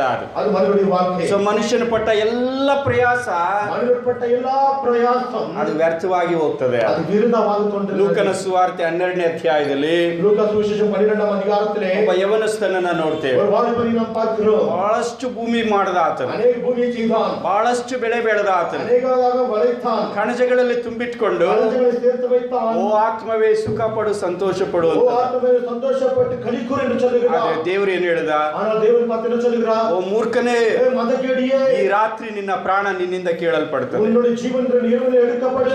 ಅದು ಪ್ರಾಮುಖ್ಯವಾದ ಪ್ರಶ್ನೆ. ಅದು ಮುಖ್ಯமான ஒரு ಕೇಳ್ವಿ. ಎಷ್ಟೇ ಡಿಗ್ರಿ ಮಾಡಬಹುದು, ಎಷ್ಟೇ ಪದವಿ ಎಷ್ಟೇ ಹಣ ಸಂಪಾದನೆ ಮಾಡಬಹುದು, ಮನೆ ಮೇಲೆ ಮನೆ ಕಟ್ಟಬಹುದು, வீட்டின் மேல் வீடு கட்டியிருக்கலாம், ಕೀರ್ತಿ ಮಾನ ಪ್ರಭಾವಗಳನ್ನ ಸಂಪಾದಿಸಿಕೊಳ್ಳಬಹುದು, பேரும் புகழும் எல்லாவற்றையும் சம்பாதித்திருக்கலாம். ಆದ್ರೆ ಈ ರಾತ್ರಿ ದೇವರು ನಿನ್ನ ಪ್ರಾಣವನ್ನ ಕೇಳಿದ್ರೆ, இந்த இரவு வேளையில் தேவன் உன்னுடைய ಜೀವನ ಕೇಳ್ಪಾರಾನ, ದೇವರ ಮುಂದೆ ನೀನು ನಿಂತಾಗ ದೇವರಿಗೆ ಮುನ್ನದಾಗ ನೀನು ನಿಲ್ಪಾಯಾನ, ದೇವರಿಗೆ ನಾವು ಏನು ಉತ್ತರ ಕೊಡ್ತೇವೆ? ದೇವರಿಗೆ ನೀನು ಏನು ಬದಲು சொல்வாய்? ಸೊ ಅದನ್ನ ನಾವು ಪರೀಕ್ಷಿಸಿಕೊಳ್ಳಬೇಕು. ನಾವು ಅದನ್ನು ಶೋಧಿಸಿಕೊಳ್ಳ வேண்டும். ಅದರಿಂದ ಯಾಕ ಏನು ಹೇಳ್ತಾನೆ? அதனால் தகா என்ன சொல்லுகிறார்? 5ನೇ ವಚನದಲ್ಲಿ, 5ನೇ ವಚನದಲ್ಲಿ, ನಿನ್ನ ಗತಿ ಏನಾಗಿದೆ ಎಂದು ಮನಸ್ಸಿಗೆ ತಂದುಕೊಳ್ಳ್ರಿ. உன்னுடைய நிலைமை என்னவா இருக்கிறது உன் மனதுக்கு கொண்டு வா.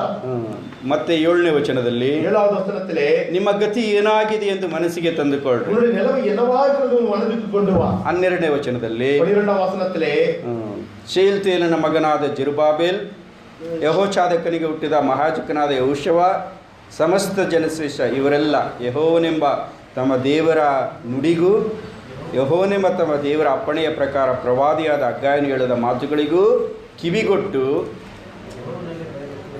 they feared God. அவர்கள் தேவனுக்கு பயப்பட்டார்கள். They examined their life. அவருடைய வாழ்க்கையை சோதித்துக் கொண்டார்கள். They feared God. தேவனுக்கு பயப்பட்டார்கள். ಅದು ನಾವು ಮಾಡಬೇಕಾದ 2 ಕಾರ್ಯಗಳು. ಇದು ಮೊದಲು ನಾವು ചെയ്യാದ 2 ಕಾರ್ಯಗಳು. ದೇವರ ವಾಕ್ಯವನ್ನು ಕೇಳಿದಾಗ ದೇವರ ವಾಕ್ಯ ಕೇಳಬಹುದು. ನಮ್ಮ ಸ್ಥಿತಿ ಏನಾಗಿದೆ ಎಂಬುದಾಗಿ ನಾವು ಪರೀಕ್ಷಿಸಿಕೊಳ್ಳಬೇಕು. ನಮ್ಮ ನಿಲುವು ಏನವಾಗಿದೆ ನಾವು ಶೋಧಿಸಿಕೊಳ್ಳ வேண்டும். ಎರಡನೇದಾಗಿ ದೇವರ ಮಾತುಗಳಿಗೆ ಕಿವಿಗೊಟ್ಟು ದೇವರ ವಾಕ್ಯಕ್ಕೆ ಸೆರೆಗೊಳ್ಳುತ್ತೆ. ದೇವರಿಗೆ ನಾವು ಭಯಪಡಬೇಕು. ನಾವು ದೇವರಿಗೆ ನಾವು ಭಯಪಡಬೇಕು. ಇಲ್ಲದಿದ್ರೆ ಏನು ಪ್ರಯೋಜನ ಇಲ್ಲ. ನಮಗೆ ಏನೋ ಫಲನೂ ಇಲ್ಲ. ವಾಕ್ಯ ಕೇಳ್ತೇವೆ, ಮನೆಗೆ ಹೋಗ್ತೇವೆ, ವಾಕ್ಯಕ್ಕೆ ಕ್ರಮಕ್ಕೆ ಯಥಾರ್ಥವಾಗಿ ನಾವು ಜೀವಿಸ್ತೇವೆ. ನಾವು ಯಥಾರ್ಥವಾಗಿ வாழ்கிறோம். ಸೊ ನಮ್ಮ ಸ್ಥಿತಿ ಏನಾಗಿದೆ? நம்முடைய நிலைமை எப்படியா ಯಾಕೆ ಈ ಕಷ್ಟಗಳನ್ನ ಅನುಭವಿಸ್ತಾ ಇದ್ದೇವೆ? இதற்காக கஷ்டங்களை அனுபவித்துக் ಯಾಕೆ ನಮ್ಮ ಸ್ಥಿತಿ ಇಂಥ ಸ್ಥಿತಿಗೆ ಬಂದಿದೆ? இதற்காக இப்படிப்பட்ட நிலைமை நமக்கு ಒಂದು ವೇಳೆ ನೀನು ಸಕ್ಸಸ್ ಆಗಿರ್ಬೋದು, ஒருவேளை நீ சக்சஸ் ಒಂದು ஆயிருக்கலாம், ವೇಳೆ ನೀನು ಹಣ ಮಾಡಿರ್ಬೋದು, ನೀನು ஒருவேளை நீ பணத்தை ಒಂದು ವೇಳೆ சம்பாதிக்கலாம், ನೀನು ಮನೆ ಕಟ್ಟಿರ್ಬೋದು, ನೀನು ஒருவேளை நீ வீடை ಆದ್ರೆ கட்டியிருக்கலாம். ನಿಜವಾದ ತೃಪ್ತಿ ಇದೆಯಾ? உண்மையான திருப்தி உண்டா? ನಿಜವಾಗಿಯೂ ಆನಂದ ಇದೆಯಾ? உண்மையான சந்தோஷம் உண்டா? ನಿಮ್ಮ ಸ್ಥಿತಿ ಏನಾಗಿದೆ? உன்னுடைய நிலைமை என்னவாயிருக்கிறது? ಆರಂಭದಲ್ಲಿದ್ದಂತ ಸಂತೋಷ ನಿನ್ನಲ್ಲಿದೆಯಾ? ஆரம்பத்தில் இருந்த அந்த சந்தோஷம் உன்னிடத்தில் இருக்கிறதா? ಆರಂಭದಲ್ಲಿ ದೇವರೊಟ್ಟಿಗಿದ್ದ ಅನ್ಯೂನ್ಯತೆ ಇದೆಯಾ? தேவனோடு இருந்த உறவு உனக்கு ಆರಂಭದಲ್ಲಿ ದೇವರ ವಾಕ್ಯ ಓದಬೇಕೆಂಬ ಆಸೆ ಇತ್ತಲ್ಲ, ಅದು ಇವತ್ತಿದೆಯಾ? ஆரம்பத்தில் உன் தேவனுடைய வாக்கை வாசிக்கின்ற ஒரு வாஞ்சை இருக்கிறதா? ಆರಂಭದಲ್ಲಿದ್ದ ಸೇವೆ ಇವತ್ತಿದೆಯಾ? ஆரம்பத்தில் இந்த ஊழியம் இருக்கிறதா? ನಿನ್ನ ಸ್ಥಿತಿ ಏನಾಗಿದೆ? உன்னுடைய நிலைமை என்னவா இருக்கிறது? ನಮ್ಮನ್ನು ನಾವು ಪರೀಕ್ಷಿಸಿಕೊಳ್ಳಬೇಕು. நாம் சோதிக்க ನಿನ್ನ வேண்டும். ಸ್ಥಿತಿ ಏನಾಗಿದೆ ಎಂಬುದಾಗಿ ನೀವು ಪರೀಕ್ಷಿಸಿಕೊಳ್ಳ್ರಿ. உன்னுடைய நிலைமை என்னவா இருக்கிறதா சோதிக்க வேண்டும். ಯಾಕಿಂತ ಕಷ್ಟ ಅನುಭವಿಸ್ತಾ ಇದ್ದೇವೆ? எதற்காக இந்த கஷ்டம்? ಯಾಕೆ ಈ ರೀತಿ ಸಾಲಗಳಲ್ಲಿ ಮುಳುಗಿ ಹೋಗಿದ್ದೇವೆ? எதற்காக இந்த காலத்தில் கடந்து வருகிறோம்? ಯಾಕೆ ಇಂಥ ಅವಮಾನಗಳಲ್ಲಿ ಹಾದು ಹೋಗ್ತಾ ಇದ್ದೇವೆ? இந்த அவமானத்தில் நான் கடந்து போய் ನಮ್ಮ ಸ್ಥಿತಿಯನ್ನು ನಾವು ಪರೀಕ್ಷಿಸಿಕೊಳ್ಬೇಕು. ನಾವು நம்முடைய நிலைமை நாம் சோதித்து பார்க்க வேண்டும். ಎರಡನೇದಾಗಿ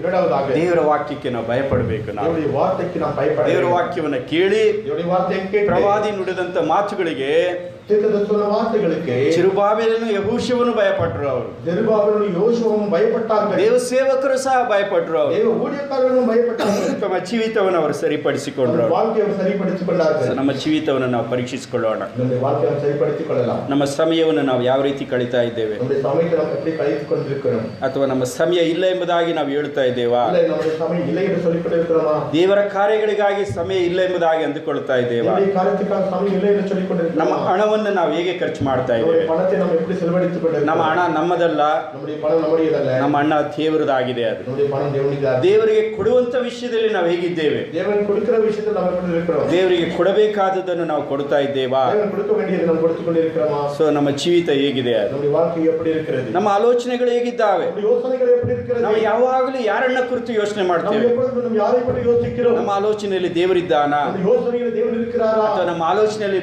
ಬರೀ ಹಣ, ಐಶ್ವರ್ಯ, ಸ್ನೇಹಿತರಿದ್ದಾರೆ? நம்முடைய ಯೋಚನೆಯಲ್ಲಿ எப்படி பணம், ஐஸ்வர்யம், சோழர்கள் ನಿನ್ನ இருக்கிறார்கள்? ಜೀವಿತದಲ್ಲಿ ಯಾರನ್ನ ಮೆಚ್ಚಿಸಬೇಕಂತ ಇದ್ದೀರಾ? நம்முடைய வாழ்க்கையில நீ யாரை விருப்பப்படுத்துகிறாய்? Who is a hero in your life? உன்னுடைய வாழ்க்கையில உன்னுடைய நாயகன் யார்? ಯಾರು ನಿನಗೆ ಹೀರೋ ಆಗಿದ್ದಾರೆ? யார் உனக்கு நாயகன்? ಯಾರನ್ನ ನೀನು ಮಾದರಿ ಮಾಡಿಕೊಂಡಿದ್ಯಾ? யாரு நீ ஒரு வாழ்க்கையில் ஒரு மாதிரியாக வைத்திருக்கிறாய்? ಇನ್ನೊಂದು ರೀತಿಯಲ್ಲಿ ಹೇಳ್ಬೇಕಾದ್ರೆ இன்னொரு விதத்தில் சொல்ல வேண்டும். ಯಾರ ತರ ನೀನು ಆಗ್ಬೇಕು? நீ யாரை போல் நீ உருவாக்க ನೀನು வேண்டும்? ಪಾಸ್ಟರ್ ತರ ಆಗ್ಬೇಕಾ? போதகராக ನೀನು வேண்டுமா? ಅಪ್ಪನ ತರ ಆಗ್ಬೇಕಾ? அப்பம் போல நீ ஆக வேண்டுமா? ಯಾರ ತರ ಆಗ್ಬೇಕು ನೀನು? யார் போல நீ ஆக வேண்டும்? ನನ್ನ ಕರ್ತನಾದ ಯೇಸು ಕ್ರಿಸ್ತನ ತರ ಆಗ್ಬೇಕು ನಾನು. நம்முடைய கர்த்தராகிய இயேசு கிறிஸ்துவை போல் நாம் மாற வேண்டும். ಆತನನ್ನೇ ನಾನು ಮೆಚ್ಚಿಸಬೇಕು. ನಾನು அவரை தான் நாம் பிரியப்படுத்த வேண்டும். ಆತನೇ ನನ್ನ ನಾಯಕನಾಗಿದ್ದಾನೆ. அவர் தான் என்னுடைய நாயகன். ಸೊ ನಿನ್ನ ಹಣ ಎಲ್ಲಿದೆ? உன்னுடைய பணம் எங்க இருக்கிறது? ನಿನ್ನ ಸಮಯ ಎಲ್ಲಿದೆ? உன்னுடைய சமயம் எங்க இருக்கிறது? ನೀನು ಯಾರನ್ನ ಕುರಿತು ಆಲೋಚಿಸ್ತಾ ಇದೀಯಾ? நீ யாரை பற்றி யோசிக்கிறாய்? ಯಾರನ್ನ ಮೆಚ್ಚಿಸಬೇಕೆಂಬುದಾಗಿದೆಯಾ? நீ யாரை பிரியப்படுத்த வாஞ்சிக்கிறாய்? ಯಾರ ಸ್ವರೂಪಕ್ಕೆ ನೀನು நீ ಬರಬೇಕೆಂಬುದಾಗಿದೆಯಾ? யாருடைய சாயலுக்கு வர வேண்டும் என்று வாஞ்சிக்கிறாய்? ನಮ್ಮ ಜೀವಿತವನ್ನು ಪರೀಕ್ಷಿಸಿಕೊಳ್ಳೋಣ. நம்முடைய வாழ்க்கையை நாம் பரிசோதித்துக் கொள்ளலாம். ಕರ್ತರ ಮೇಚಿನಲ್ಲಿ ಪಾಲು ತೆಗೆದುಕೊಳ್ಳೋಣ. கர்த்தருடைய பந்திலே பங்கெடுக்கலாம். ದೇವರ ವಾಕ್ಯಗಳನ್ನ ಕೇಳಿಸಿಕೊಳ್ಳೋಣ. தேவனுடைய வார்த்தையை நாம் கேட்கலாம். ದೇವರಿಗೆ ಭಯಪಡೋಣ. தேவனுக்கு பயப்படலாம். ಆತನ ಸೇವೆಯನ್ನು ಮಾಡೋಣ. அவருடைய ஊழியத்தை நாம் செய்யலாம். ದೇವರು ನಮ್ಮನ್ನು ಆರಿಸಿಕೊಂಡಿದ್ದಾನೆ. தேவன் நம்மை தெரிந்து ಆತನ கொண்டிருக்கிறார். ಸ್ವರೂಪಕ್ಕೆ ಬರಬೇಕು. அவருடைய சாயலுக்கு ಆತನನ್ನು ಆರಾಧಿಸಬೇಕು. ನಾವು அவரை நாம் ஆராதிக்க வேண்டும். ಆತನ ಸೇವೆ ನಾವು ಮಾಡಬೇಕು. ನಾವು அவருடைய ஊழியத்தை நாம் செய்ய வேண்டும். ಆತನ ಆಲಯವನ್ನು ನಾವು ಕಟ್ಟಬೇಕು. ನಾವು அவருடைய ஆலயத்தை நாம் கட்ட ಆತನ வேண்டும். ಅನ್ಯೋನ್ಯತೆಯಲ್ಲಿ ಜೀವಿಸಬೇಕು. அவருடைய ನಾವು ஐக்கியத்திலே வாழ வேண்டும். ನಮ್ಮ ಹಣವನ್ನು ಆತನಿಗಾಗಿ ಖರ್ಚು ಮಾಡಬೇಕು. ನಾವು அவருடைய பணத்தை அவருக்காக பயன்படுத்த ನಮ್ಮ வேண்டும். ಸಮಯವನ್ನು ಆತನಿಗಾಗಿ ಖರ್ಚು ಮಾಡಬೇಕು. ನಾವು அவருடைய சமயத்தை அவருக்காக செலவழிக்க வேண்டும். ಆತನನ್ನೇ ಕುರಿತು ಆಲೋಚಿಸಬೇಕು. ನಾವು அவரை பற்றி நாம் யோசிக்க வேண்டும். ಆತನೊಂದಿಗೆ ಸಮಯ ಕಳಲಿಕ್ಕೆ ಇಷ್ಟಪಡಬೇಕು. ನಾವು அவரோடு சமயத்தை கழிக்க நாம் விரும்ப வேண்டும். ಸಾಗ ದೇವರ ಆಶೀರ್ವಾದಗಳನ್ನ ನಾವು ಕಾಣ್ತೇವೆ. ನಾವು அப்பொழுது நாம் தேவனுடைய ஆசீர்வாதங்களை காண முடியும். ಇದೇ ದೇವರ ಸಂದೇಶ. இதுதான் தேவனுடைய செய்தி. ಪುಟ್ ಫಸ್ಟ್ ಥಿಂಗ್ ಫಸ್ಟ್. முதலாவது காரியத்தை முதலாவது இடத்துல வை. ಆಗ ದೇವರ ಆಶೀರ್ವಾದವನ್ನ ಕಾಣ್ತೇನೆ. அப்பொழுது தேவனுடைய ஆசீர்வாதத்தை காண. ಯಾವುದು ಮೊದಲು ಹಾಕಬೇಕು ಅದನ್ನ ಮೊದಲಿಡು. எது முதலாக வேண்டும் அது முதல் வை. ಉಳಿದ ವಿಷಯಗಳಿಗೆ ನಿನಗೆ ಸಮಯ ಸಿಗ್ತದೆ. ಅದು வேறு காரியங்களுக்கு சமயம் கிடைக்கும். ಉಳಿದ ವಿಷಯಗಳಿಗೆ ಅವಕಾಶ ಇರುತ್ತದೆ. ಅದು வேறு காரியங்களுக்கு ஒரு அவகாசம் இருக்கு. ದೇವರನ್ನ ಫಸ್ಟ್ ಇಡದೆ தேவனை நீ முதல் வைக்காமல் போனா ಬೇರೆ ಯಾವುದೇ ಇಟ್ಟರು ಸಹ எதை வைத்தாலும் ನಿನಗೆ ತೃಪ್ತಿ ಆಗೋದಿಲ್ಲ. ಅದು நீ திருப்தி அடைவதில்லை. ನಿನಗೆ ಸಂತೋಷ ಬರೋದಿಲ್ಲ. ಅದು உனக்கு சந்தோஷம் வராது. ನಿನ್ನ ಜೀವಿತದಲ್ಲಿ ಆನಂದ ಇರೋದಿಲ್ಲ. ಅದು உன் வாழ்க்கையில் சந்தோஷம் வராது. ನೀನು ಗಳಿಸಿಕೊಡುವಂಥದ್ದು ಎಲ್ಲವೂ ವ್ಯರ್ಥವಾಗಿ நீ ಹೋಗ್ತದೆ. சம்பாதிப்பதெல்லாம் வீணாய் போய்விடும். ಸೊ, ಈ ಉಳಿದಿರುವ ಆಯುಷ್ಕಾಲ இருக்கிற ஆயுள் நாட்கள் ದೇವರು 12 ತಿಂಗಳು ನಮಗೆ ಕೊಡುವುದಾದ್ರೆ தேவன் 12 ஆசீர்வாதம் கொடுப்பாரானால் ದೇವರೇ ನನ್ನ ಜೀವಿತದಲ್ಲಿ ಫಸ್ಟ್ தேவனே என்னுடைய வாழ்க்கையிலே ಒಂದು முதல் ದಿನ ನಾನು ಪ್ರಾರಂಭಿಸುವುದಾದ್ರೆ என் வாழ்க்கை ஒரு நாளில் நான் தொடங்கும் போது God will start that day in my life. என்னுடைய வாழ்க்கையை தேவன் தான் தொடங்க வேண்டும். ನನ್ನ ಕುಟುಂಬ ದೇವರು ಪ್ರಾರಂಭಿಸುವುದಾದ್ರೆ என் குடும்பத்தை தேவன் தொடங்கியிருந்தால் God is first in my family life. என்னுடைய குடும்ப வாழ்க்கையிலே தேவன் தான் முதலாவது. So ಆತನಿಗಾಗಿ ನಾನು ಏನು ಮಾಡ್ತೇನೋ நான் அவருக்காக என்ன செய்கிறேனோ ಅದು ಮಾತ್ರವೇ ಶಾಶ್ವತವಾಗಿರ್ತವೆ. ಅದು மட்டும் தான் நிலைத்திருக்கும். ಕೆಲವು ಯಾರೊಬ್ಬ ದೇವ ಸೇವಕರು ಮನೆ ಬಾಗಿಲಿನಲ್ಲಿ ಬರೆದಿದ್ರು, யாரோ ஒரு வீட்டு ஊழியக்காரன் வீட்டு வாசல் ಮೇಲೆ எழுதி வைத்திருந்தார், ಕ್ರಿಸ್ತನಿಗಾಗಿ ಏನು ಮಾಡ್ತೀಯೋ கிறிஸ்துவுக்காக என்ன செய்கிறாயோ it will last forever. அது எப்பொழுது நிலைத்திருக்கும். ಒಂದೇ ಒಂದು ಜೀವಿತ ஒரே ஒரு வாழ்க்கை ಬೇಗನೆ ಗತಿಸಿ ಹೋಗ್ತದೆ. சீக்கிரமாய் கடந்து விடும். ಕ್ರಿಸ್ತನಿಗಾಗಿ ನೀನೇನು ಮಾಡ್ತೀಯೋ கிறிஸ்துவுக்காக நீ என்ன செய்கிறாயோ ಒಂದೇ ಶಾಶ್ವತವಾಗಿ ನಿಲ್ತದೆ. அது ஒன்றே நிலைத்திருக்கும். ಜನರು ನಿನ್ನ ಡಿಸ್ಕರೇಜ್ ಮಾಡಬಹುದು, ಜನರು ತೋಲ್ಗಡೆ செய்யலாம், ಸೇವಕರು ನಿನ್ನ ಡಿಸ್ಕರೇಜ್ ಮಾಡಬಹುದು, ஊழியக்காரனை தோல்கಡೆ செய்யலாம், ವಿಶ್ವಾಸಿಗಳು ನಿನ್ನ ಡಿಸ್ಕರೇಜ್ ಮಾಡಬಹುದು. ವಿಶ್ವಾಸಿಗಳು ತೋಲ್ಗಡೆ செய்யலாம். ದೇವರು ನಿನ್ನನ್ನು ಯಾತಕ್ಕಾಗಿ ಕರೆದಿದ್ದಾನೋ, ದೇವರು ಎದಕ್ಕಾಗಿ ಯಾವ ಅழைத்திருக்கிறாரோ, ಉದ್ದೇಶ ನಿನ್ನ ಜೀವಿತದಲ್ಲಿ ಇಟ್ಟಿದ್ದಾನೋ, எந்த நோக்கத்தை தேவனுடைய வாழ்க்கையில் வைத்திருக்கிறாரோ, ಏನೇ ಬಂದರೂ ಆ ಉದ್ದೇಶವನ್ನು ನೆರವೇರಿಸು. ಆ ದೇವರು சொன்ன நோக்கத்தை நிறைவேற்றி ದೇವರ ಮುಂದೆ ನಿಂತಾಗ ದೇವರಿಗೆ ಮುಂದಾಗ ನಿಂತುம்போது ದೇವರು ಅದಕ್ಕೆ ಪ್ರತಿಫಲವನ್ನು ಕೊಡುವ ಆತನಾಗಿ ದೇವರಿಗೆ ಫಲனை ತರುವಾர். ದೇವರು ನಮ್ಮೆಲ್ಲರನ್ನ ಆಶೀರ್ವದಿಸಿ. ದೇವರು ಎಲ್ಲರಿಗೂ ಆಶೀರ್ವದಿಸಲಿ. ಪ್ರಾರ್ಥನೆ ಮಾಡೋಣ. ಜಪಿக்கலாம். ನಮ್ಮ ತಂದೆಯಾದ ದೇವರೇ, ನಿನ್ನ ಪರಿಶುದ್ಧ ನಾಮಕ್ಕೆ ದೇವ ಸ್ತೋತ್ರಪ್ಪ. ನಮ್ಮ ಆತ್ಮೀಯ ಜೀವಿತಕ್ಕೆ ನೀನು ಬರೆದಿಟ್ಟಿರುವ ಪ್ರತಿ ಮಾತುಗಳಿಗಾಗಿ ದೇವಾ ನಿನ್ನನ್ನು ಆರಾಧಿಸಿ ನಿನಗೆ ಸ್ತೋತ್ರ ಮಾಡಿದ್ದೇವೆ, ಕೊಂಡಾಡ್ತೇವೆ. ಥೆಸಲೋನಿಕ ಸಭೆಯವರಾಗಿ ಸ್ವಾಮಿ, ನಿನ್ನ ನುಡಿಗಳು ಸ್ವಾಮಿ ಮನುಷ್ಯನ ನುಡಿಗಳು ಎಂಬುದಾಗಿ ನಾವು ಆಲೋಚಿಸದೆ ದೇವರ ಮಾತುಗಳು ಎಂಬುದಾಗಿ ಆಲೋಚಿಸಿ ನಂಬಿ ನಿನ್ನ ವಾಕ್ಯಗಳು ನಮ್ಮ ಹೃದಯದಲ್ಲಿ ಕಾರ್ಯ ಮಾಡುವಂತೆ, ನನ್ನ ಜೀವಿತದಲ್ಲೂ ಕಾರ್ಯ ಮಾಡುವಂತೆ ದೇವರೇ ನಿನ್ನ ಕೃಪೆಯನ್ನು ಗ್ರಹಿಸಿಕೊಡು. ನಿನಗೆ ಕೊಡಬೇಕಾದ ಸ್ಥಾನವನ್ನು ನಾವು ಕೊಡುವಂತೆ ನಮ್ಮ ಜೀವಿತದಲ್ಲಿ ಇನ್ನೊಬ್ಬನೇ ಪ್ರಥಮ ಸ್ಥಾನದಲ್ಲಿದ್ದು ಸ್ವಾಮಿ ನಮ್ಮ ಜೀವಿತವನ್ನು ನಡೆಸು. ಯಾವ ಉದ್ದೇಶದಿಂದ ನಿನ್ನ ವಾಗ್ದಾನ ದೇಶಕ್ಕೆ ನಾವು ಬಂದೆವು ಸ್ವಾಮಿ, ಆ ಉದ್ದೇಶ ನಾವು ನೆರವೇರಿಸುವಂತೆ, ನಿನ್ನನ್ನು ಆರಾಧಿಸುವಂತೆ, ಬಲಿಪೀಠವನ್ನು ಕಟ್ಟಿಕೊಳ್ಳುವಂತೆ ದೇವಾ ನಿನಗೆ ಕೊಡಬೇಕಾದದನ್ನು ನಾವು ಕೊಡುವಂತೆ, ಮಾತ್ರವಲ್ಲ ನಿನ್ನ ಸೇವೆ ನಾವು ಮಾಡುವಂತೆ, ನಿನ್ನ ಜನರನ್ನು ಪ್ರೋತ್ಸಾಹಿಸುವಂತೆ, ನಿನ್ನ ಜನರನ್ನು ಪ್ರೀತಿಸುವಂತೆ ಸ್ವಾಮಿ, ನಿನ್ನ ವಾಕ್ಯಕ್ಕನುಸಾರವಾಗಿ ಜೀವಿಸುವಂತೆ ನಿನ್ನ ಆತ್ಮನ ಸಹಾಯ ನನಗೂ ನಮಗೆ ಅನುಗ್ರಹಿಸಿಕೊಡೆಂದು ಎಲ್ಲ ಘನತೆ ಮಹಿಮೆ ನೀನು ಸಲ್ಲಿಸಿ ಯೇಸುವಿನಲ್ಲಿ ಪ್ರಾರ್ಥಿಸಿದ್ದೇವೆ ನಮ್ಮ ತಂದೆಯೇ. ಭಾಸ್ಕರ್.